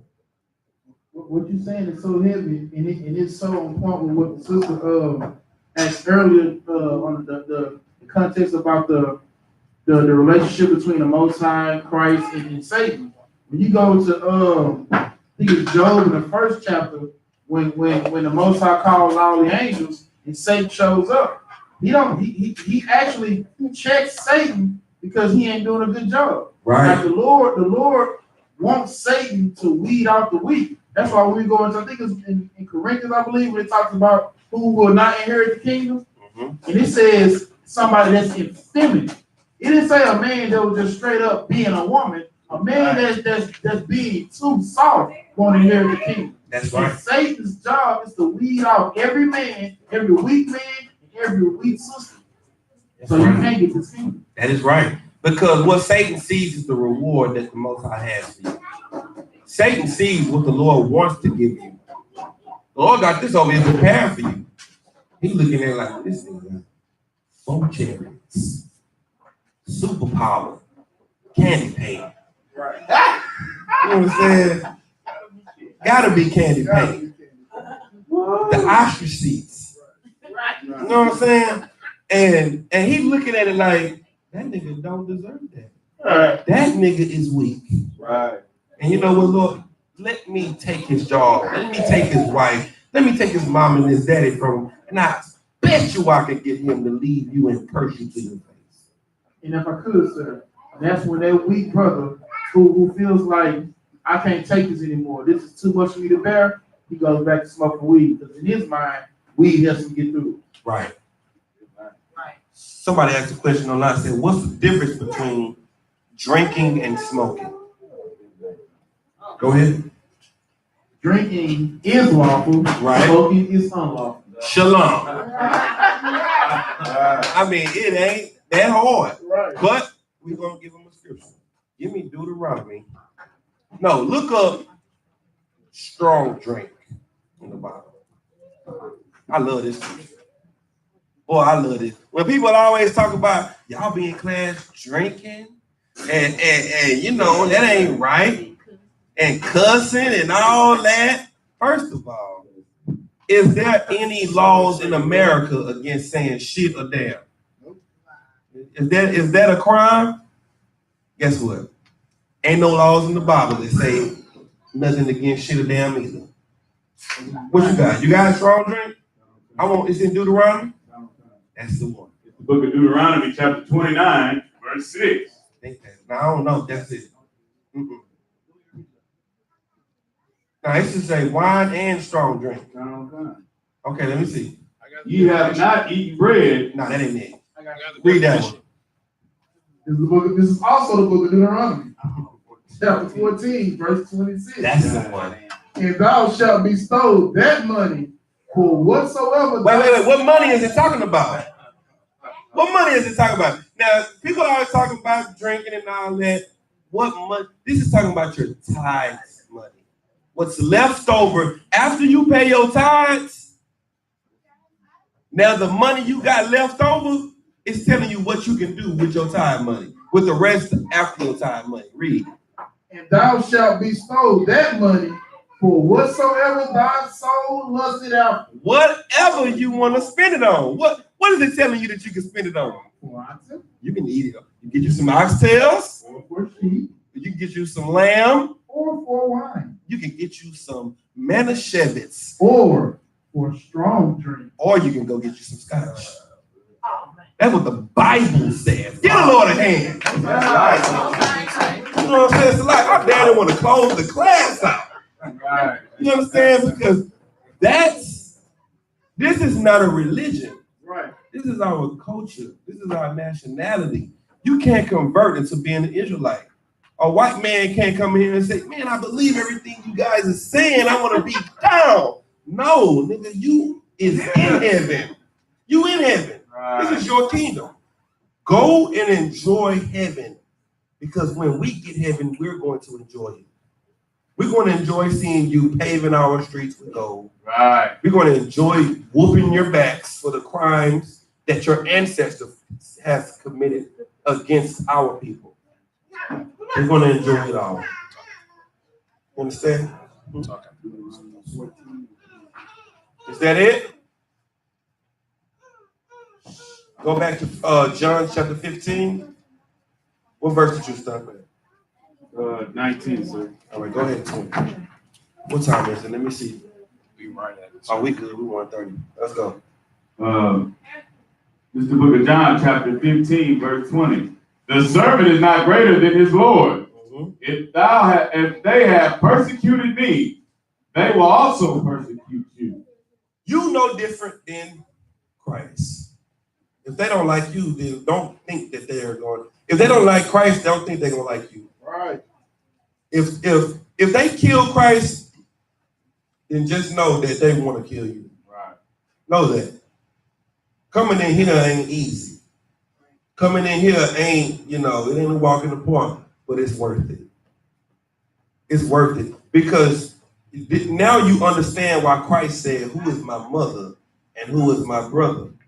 Right. Those that do the will of my Father is my mother and brother. Because just because we blood, that don't mean that you love Christ. We all Israelites. You know what I'm saying? Black, Hispanic, Native Americans, we all Israelites, but you don't want to follow Christ. Right. You want to do what you want to do. And that's what we are here to show you is not the way. Us doing what we want to do is not the way to salvation. Everybody wants salvation, but they don't want to do what it is to do to get it. That's just like everybody want a paycheck, but don't nobody want to go to work. Yeah, right. Right. If there was a way you can get salvation without work, we would all be signed up for it. Right. And you know what that way is in the earth today? Christianity. Give her a hand. Give her a hand. Christianity is the way to receive salvation without work. You got to do no work because the laws are done away with. You can't get righteousness. My works is as a filthy rag. That's what Christians say. My works is as a filthy rag. My daddy said me, I wouldn't trade the best 15 minutes of my life because I know I was wicked. It's like, so daddy, if you slept all day, you were sinning in that day. You damn right I would. Because I would think something. I would think something that was wrong. You don't understand the Bible. Right. Go ahead. In Christianity, you get Christian at birth. So for them, you don't have to do any work. They bless you when you're born. Give her a hand. That's right. Give her a hand. That's right. More hands. That's real. That's real. Read what you got. Finish that scripture. Verse 20. They also persecute you. They're going to persecute you because they persecuted Christ. So don't. Somebody look up, think it not strange. Keep reading. If they have kept my saying, they would keep yours also. It's in 1 Peter. Something like that. It's just what it should be. If they kept, read that scripture right there in 1 Peter. Let me show you something. Don't think that there's something wrong with you when you go through persecution. Read what you got. Read it. This is 1 Peter chapter 4, verse 12. Beloved, think it not strange concerning the fiery trial, which is to try you, as though some strange thing happened unto you. Don't think something's wrong with you when stuff come up in your life, because you're in the truth. Think it not strange when fiery trials come to try you. Keep reading. But rejoice inasmuch as ye are partakers of Christ's sufferings, that when his glory shall be revealed, ye may be glad also with exceeding joy. Do you hear that? Don't think something's wrong with you. Be happy. When people talk against you and stand against you, say you in a cult and that you've been brainwashed, be happy. Because you ain't got to go through the cross. Your cross is this. Your cross is them talking about you, turning against you, not loving you, turning their back on you, and actually showing you who they've always been, but wolves in sheep's clothing. They've always felt this way about you. You just giving them a reason to express it now. Go ahead, sis. Mm-hmm. I always wondered, even when I was younger, you know, they would, who want to get baptized and take like 50 of y'all to get baptized. And right. You feel like you get washed with the water, you know, your sin's been washed away. So what you do from here on out, you good, you know. So I always, you know, question them. Hold on, we have a question on that. I'm gonna get to you. Go to finish that. I'm gonna get to the question. Go ahead. And then the second part, what you was just saying, I mean, this is a while back. I was talking to my mom, my mother-in-law, and I was talking to my brother. And, you know, they was like, well, you know, if it's a truth or if this is that, then why these bad things happen to you? Or why you got to go through this? And they feel like, you know, when you succeed in money or you have some type of monetary gain, you got it together. You know what I'm saying? But if you're suffering or you're going through something, they don't look at it as a trial where that, you know, are made to be stronger. They feel like, oh, you must be sinning or you must be messing up because things ain't the way they think they should be. That's right. Because Christians think that gain is godliness. Right. And think the more you have, the more righteous you really are. We have a question online from Tremaine. It says, is it in the Bible that heaven will be paved with streets of gold? Let me get Revelations. Let me get Revelations 21 and 18. Let's get it. Let me get the book of Tobit, chapter 13, verse 16. This is the book of Revelations, chapter 21, verse 18. Tobit chapter 13, verse 16.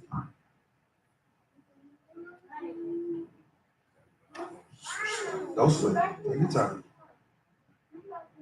This is the book of Revelation, chapter 21, verse 18. And the building of the wall of it was of jasper, Mm-hmm.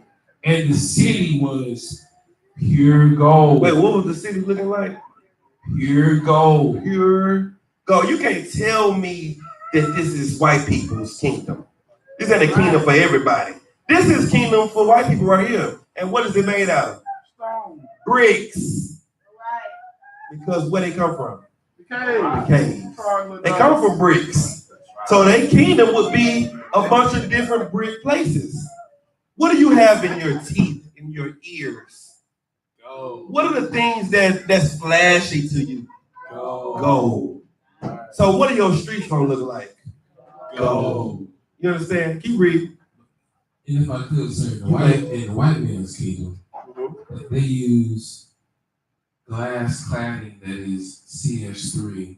It's just sand, it's just replaced with fire. Right.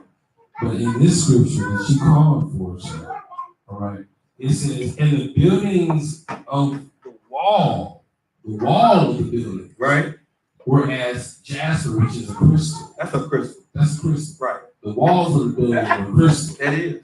Okay.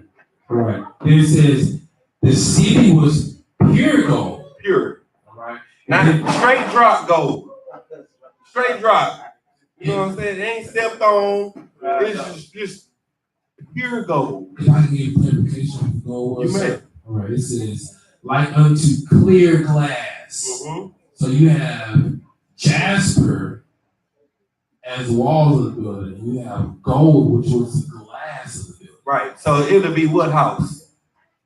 Glass house. It's black people, man. I mean, if this ain't black for you, if they ain't black enough for you, I don't know what else it is. Keep reading. Verse 19. And the foundations of the wall, right. Of the city were garnished with all manners of precious stones. That means even more crystal. I mean, what was underground was crystal. Keep reading. Keep reading. Yes, sir. All right. The first foundation was jasper, who we already established. The second was sapphire. Read. Right. The third was chalcedony. All right. The fourth was emerald. Read. Come on. Verse 20. The fifth was sardonyx. The sixth was sardis. The seventh was chrysolite. Let me tell you what's happening. Let me help you out. You know how there's layers of cement? It's going to be layers of crystals. It's going to be glass. So you're going to be able to look down at the ground and see all of these different layers. You're going to see one layer of crystal, one layer of sardis, one layer of topaz, one layer of beryl. You're going to see all of this intertwined together. Keep reading. Come on. The eighth was beryl. The ninth, a topaz. The 10th was chrysoprase. The 11th, a jacinth, and the 12th was amethyst. Now watch this. Why is it only 12 crystals? I'm gonna get 21, sir. Read it. The reason why it's 12 crystals is what it says in verse 21. And the 12 gates were 12 pearls.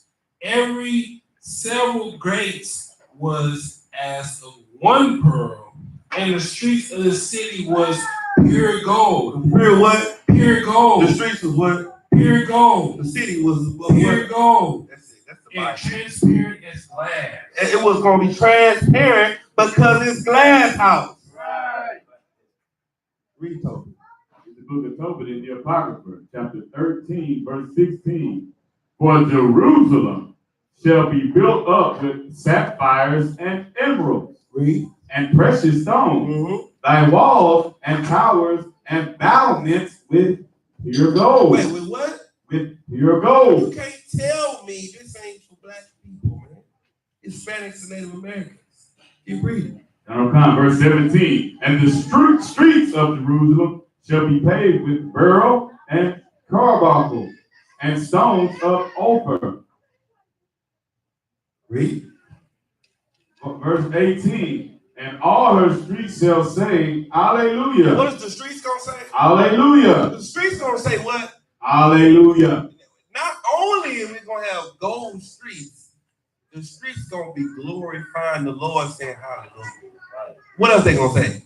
And they shall praise him, saying, Blessed be God. The streets are going to be so beautiful, it's going to give the Lord praise. Right. But you proud to be an American. You want to be an American when you could go to a place where streets are paved with gold. Hopefully we answered your question. Go ahead. Yeah, There was another question online. Go ahead. About the chapter. Sister Sharaf said, how do you deal with a sister that only thinks of herself and also feels she's not wrong in any situation? How do you deal with a? Oh, we got one on YouTube as well. No, this is no name entered. This camp is hogwash. Hogwash. Yes. We're going to cut him before we get off of here today. Right. Okay, so what did you just say? You said, how do you deal with a sister that feels like she's what? How do you deal with a sister that only thinks about themselves and feels like they are not wrong in any situation? Give me Matthew 18-15. This is how you deal with her. Very simple. See, that's why I love being in the UPK, because it tells you how to deal with everybody. It tells you how to deal with any kind of matter. The book of Matthew, chapter 18, verse 15. Moreover, if thy brother shall trespass against thee, go and tell him his fault between thee and him alone. This is what you do. First thing you do, when you have a problem with someone, you go directly to them and you have a conversation with them only. You don't take your friends. You don't get on social media and make no subliminal messages. You don't put them in your rap verses. Right. You talk to them and them alone. Read. If he shall hear thee, thou hast gained thy brother. If they listen to you. Now, they thought it was going to be an argument once y'all talked about this. But it wasn't an argument. Right. So now what he going to say, man, you know what? It's a real brother right there. Because, you know, like, I thought it was going to be more than what it was, but everything was cool. Now you've gained that brother. Keep reading. Verse 16. But if he would not hear thee, then take with thee one or two more. Now, they don't want to hear you. So the sister's asking how do you deal with it. Then you take them to counsel. You call the generals and you say, Salaki, sir. Me and sisters at odds with each other. She's not listening to what I'm saying. I'm saying I don't appreciate this. She's saying, so the hell what? I need to get tougher skin. Can y'all judge the matter? Keep reading. That in the mouth of 2 or 3 witnesses, every word may be established. Keep reading. And if he shall neglect to hear them, tell it unto the church. But if he neglect to hear the church, let him be unto thee as a heathen man and a publican. This is what you do. You talk to them, you take them to counsel. After you take them to counsel, you take them to major counsel. That's what you do. And if they don't want to hear the major counsel, what do? Let him be unto thee as a heathen, or like as an heathen man and a publican. You see that? You kick them out the nation. That's right. If I'm telling you you wrong and mean, you don't want to believe, you don't want to listen to me. Then 2 other people tell you out of line. And then the nation tell you out of line, you don't want to hear me, you the problem. Right. We need to get you out of here. Right. We need to kick you out of the nation so we won't keep having these problems because obviously you think you're above all of us. So that's what you do. Take her ass to major council. Right. You take her to council. Then everything will be all right. Now let's deal with this buffoon on YouTube. He's pulling Acts chapter 10, verse 34 and 35. So let's go to Acts chapter 10, verse 34 and 35. It's the book of Acts, chapter 10, verse 34. Then Peter opened his mouth and said, of a truth I perceive that God is no respecter of persons, but in every nation he that feareth him and worketh righteousness is accepted with him. The word which God sent unto the children of Israel, preaching peace by Jesus Christ. He is Lord of all. Read. Verse 37. That word I say, ye know, which was published throughout all Judea, and began from Galilee after the baptism which John preached. So the question that this person has is, you got the YouTube pulled up? So like it. Anybody got the YouTube pulled up? Pull it up and let his question flow. Go ahead.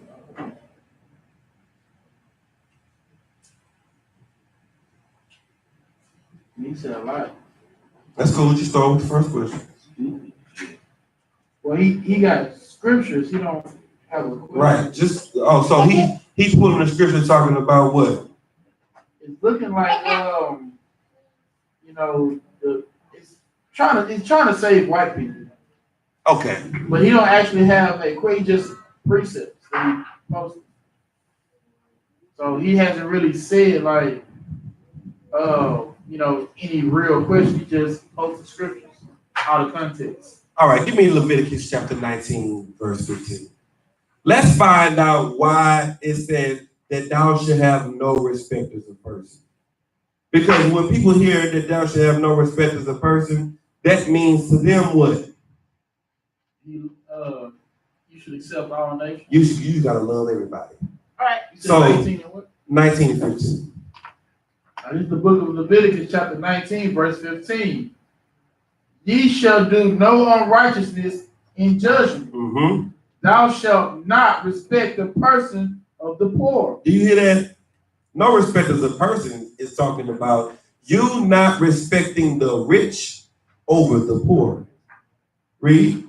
The person of the poor, nor honor the person of the mighty. You see that? You respect the person of the poor. No, you respect the mighty, the rich, over the poor. So these is saying, don't have no respect as a person of Israel. This is the law of Israel in Leviticus. This is not talking to heathens. This is talking to Israelites. Right. Keep reading. But in righteousness shalt thou judge thy neighbor. But in righteousness shall you judge your neighbors. Who is your neighbors? Israelites. Black, Hispanics, and Americans. Good. Okay, what's the next one?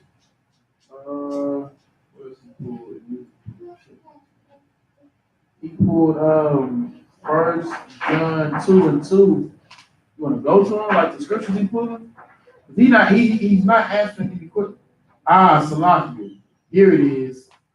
God loves everyone who accepts Jesus as their Savior. No sweat. Give me Matthew 1:21. Let me keep it real simple. First of all, people don't understand the meat of the Bible, so we just give them the milk of the Bible and cut them with it. Right. Just cut them with the breast. This is the book of Matthew, chapter 1, verse 21. And he shall bring forth a son. This is him. This is coming, the son coming forth. And what is he going to do?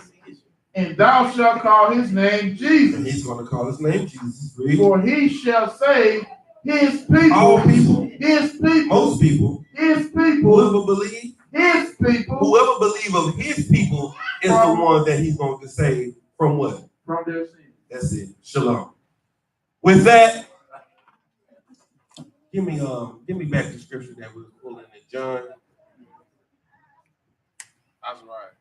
People don't understand that this entire Bible is for the Israelites. Salvation is of the Jews. Christ told the Samaritan woman at the well. Christ said, enter ye not into any cities of the Samaritans.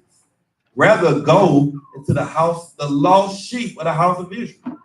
How do you skip that? To try to love everybody. Because you don't understand the Bible. Go ahead now. He said he pulled Acts 10 and 34 to 35 was a convo between Peter and Cornelius. Cornelius was a Roman, not a Hebrew Israelite. The Romans were white. Give me let me get Romans chapter 11. Let me get what Paul said he was. So if that's the case, if Romans were white, then Paul must have been white. Right. Because what did Paul say he was? Right. Read This it. is the book of Romans, chapter 11, verse 1. I say then, had God cast away his people? God forbid. For I also am an Israelite, an Israelite right. of the seed of Abraham, right. of the tribe of Benjamin. You see that? But Paul also said he was a what? A Roman citizen. A Roman citizen. You know, I'm an American citizen too, but I'm an Israelite. Right. Cornelius was an Israelite that was a Roman citizen. You understand that? Like, it's not hard, it's not rocket science. You just need to stop trying to love white people. Right. You trying to love people that the Lord don't love. Right. What did the Lord say about white people? Give me Romans 9 and 13. Let's prove that you trying to love somebody the Lord hates. This is the book of Romans, chapter 9, verse 13. As it is written, Jacob have I loved, but Esau have I hated. Wait a minute. If God loves everybody, how does he also hate Esau? Right. He said, as it is written, meaning it's written in the Old Testament and New Testament, that the Lord hates these people. Right. Stop trying to love white people, man. I asked a Hispanic brother the other day, I say, do you love everybody? He said, yes. No, he said, yes. I said, well, what has you loving everybody got you? He said, nowhere. Right. I said, okay. Do white people love everybody? He said, no. I said, what has that got them? He said, everything. Right. loving everybody don't get you nowhere. Right. But loving just your people gets you everything. With that, we're going to pass the class over to Officer Azariah.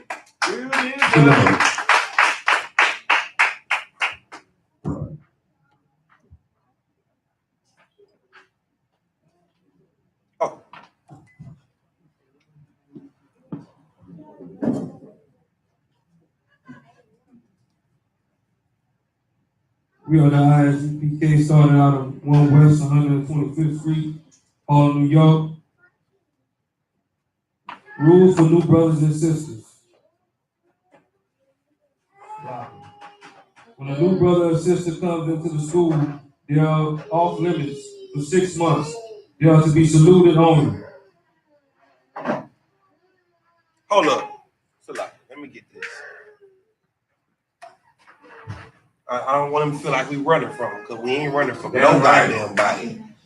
It says, if Jesus was his people, why was Cornelius baptized by Peter?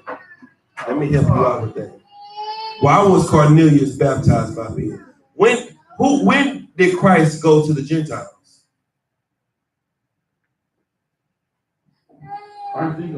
Christ did not go to the Gentiles. So who had to go to the Gentiles? The disciples. Christ said, go not into the way of the Gentiles or any, give me that, Matthew 15:24. Let me let Christ say it. Read it. This is Matthew chapter 15, verse 24. But he answered and said, I am not sent but unto the lost sheep of the house of Israel. Christ said he was only sent to who? The lost sheep of the house of Israel. Read. Then came she and worshipped him, saying, Lord, help me. But see that? The only people Christ was sent for was the lost sheep of the house of Israel. Give me Matthew 10. What's the other one? Matthew 10 and 5.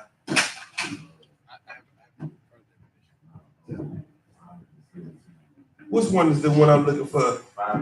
Is that the one? Man. Not that one. I'm looking for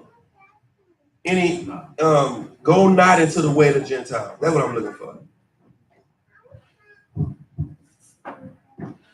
Then he asked about Deuteronomy 23 and 7.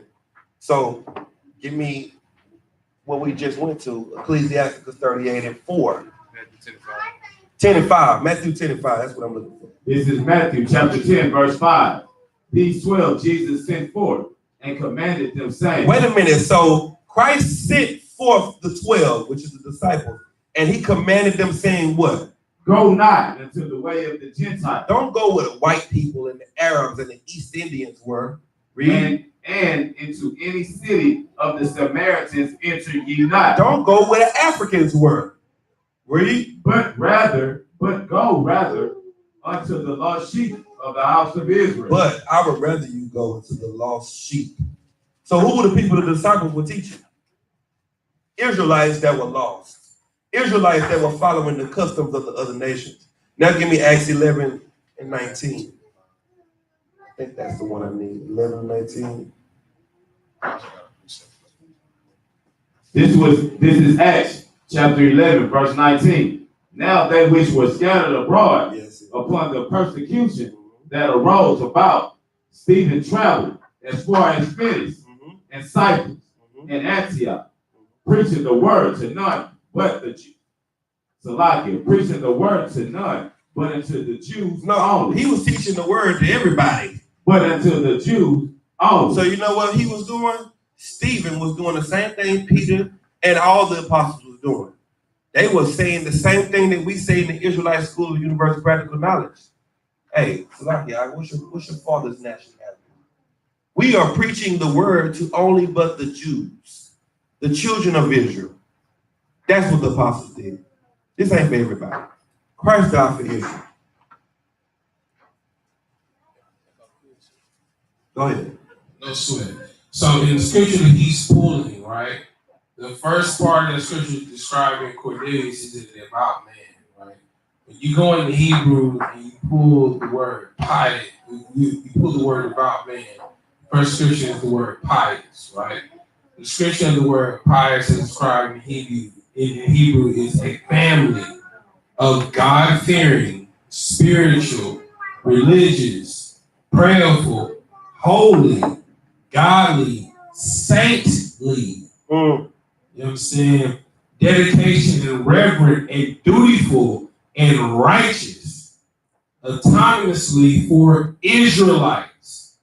Again, autonomously for Israelites. So when it says that Cornelius was a devout man, he was of a devout family. You know what I'm saying? That is only autonomously to Israelites. No sweat. Let me get this. He said, no. Why did Peter baptize Cornelius if the kingdom is for Israel only? Cornelius was a Roman. Salakia. Why does the word, we said, what does the word nation mean? Keeping Acts 10, verse 34. I'm in the same scripture. No sweat. Give me Acts chapter 2, verse 5. Christians are light work. Chapter 10, verse 5. And now send men to Joppa and call for Simon, whose surname is Peter. Keep Acts chapter 2, verse 5. This is the book of Acts.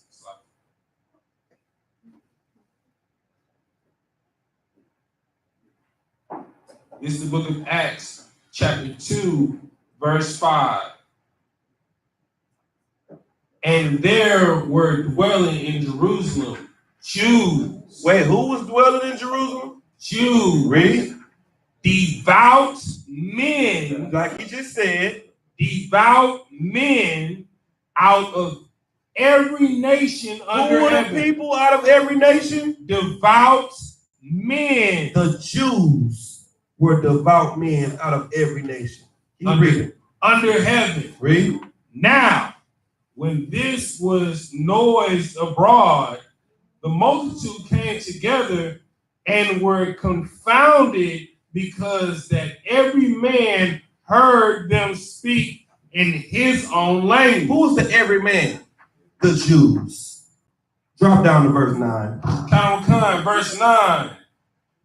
Parthians and Medes and Elmonites and dwellers of Mesopotamia and Judea and Cappadocia and Pontus and Asia and Phrygia and Pamphylia. Salakia, make a long story short, this is all Israelites in these different lands. Right.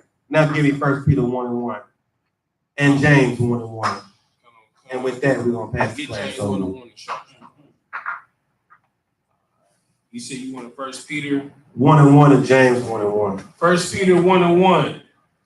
Peter, an apostle of YAHANNA to the strangers scattered throughout Pontus, Galatia, Cappadocia, Asia, and Bithynia. See that? It's the same people. Verse 2, if I could. Read.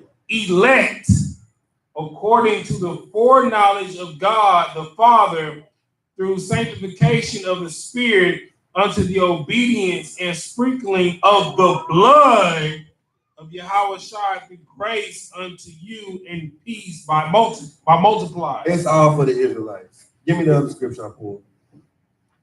This is James chapter 1, verse 1. James, a servant of God and of Lord Jesus Christ, to the 12 tribes. To everybody? To the 12 tribes. To the planet Earth. To the 12 tribes which are scattered abroad. So the brother asked a question and said, read Galatians chapter 3, verse 28 and 29. He's trying to say neither Jew nor Greek. Let me ask you something about neither Jew nor Greek. Why is he saying just the Greeks? Why did he not say neither Jew nor Greek nor Amorite nor Moabite nor Girgashite nor Hittite nor Philistine? Why is he not saying everybody? Do you know why? Let me just answer for you quickly. Because the Greeks were Greek-speaking Jews. They were Jews who spoke Greek tongue.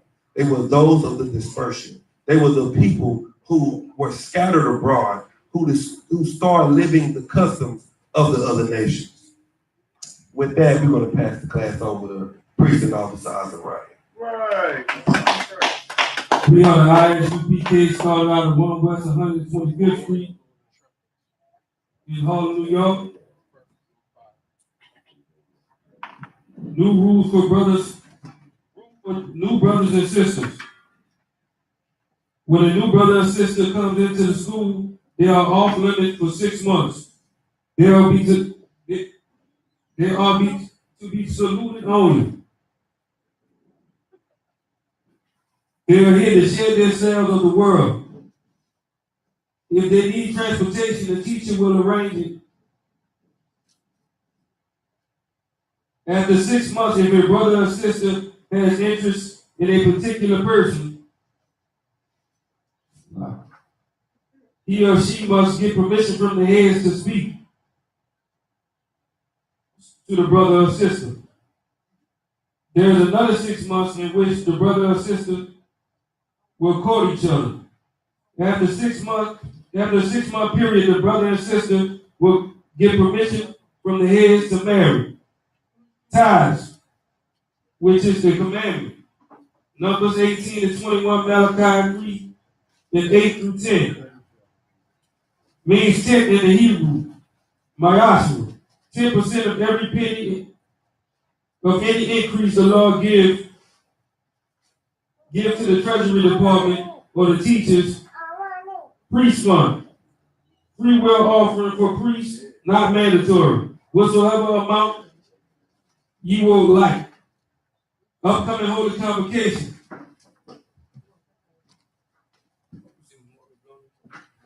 Memorial of the blowing of the trumpet.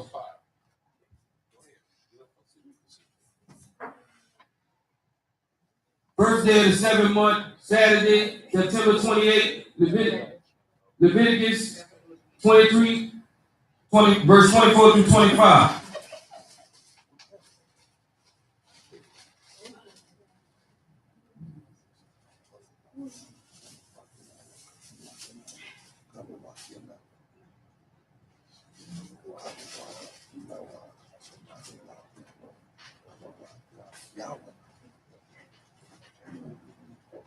If any brother want to be a trooper in the school, start wearing all black boots, shirts, pants, headbands, war skull. These are security announcements. Yeah, right. With that, STAR, which means to stand. Wait, Amajium, which means to stand. Salaki. STAR means to turn face to east. We're going to say the Lord's Prayer in Hebrew and in English. Awanawa. Awanawa. Shabbat Shemayim. Shabbat Shemayim. Wadah. Ayah. Shemka. Yahweh. Malakwaka. Taba'ah. Ratazayaka. Ayah. Asha. Ma'arataza. Kawa. Ayah. Ashemayim. Latananawa. Lakam. Call. Wayam. Wasalatanawa. Kawawakinawa. Wasalatanawa. Kabawafyanawa. Wala'a. Tabi'ayanawa. Manasaya 1. Abal. Ayashanawa. Ayan. Rad. Kawa. Lakab. Amalakwa. Waha'ala. Wa'awalamyum. Aman. In English. Our Father. Which art in heaven. Hallowed be thy name. Yahweh. Thy kingdom come. Thy will be done. In earth. As is in heaven. Give us this day. Our daily bread. Give us our debts. Forgive our debtors. And lead us not into temptation. But deliver us from evil. Thine is the kingdom. Power and the glory. Forever. So be it. Sorry. Courtesy salute one to the brother and the sister. Amad Shabbat. Magic. Barak. Yahweh Shem Yahshua Barakah. Sorry. Face the sisters. Courtesy salute to the sisters. Ma'am Shabbat. Majid. Rock.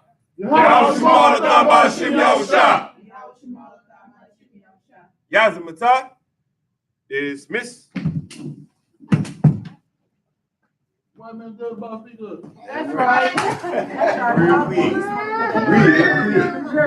You had a fake phone talking about, I'm talking about who you calling on? White devil. I said, what? I said, still be flowers. What's wrong with him? I know, but it was just funny. Out of all the stuff, you can say they steal it. This nigga said, flowers. I love it. I asked to call the police on the white man today. He said, I said, what are you doing? He said, call the police.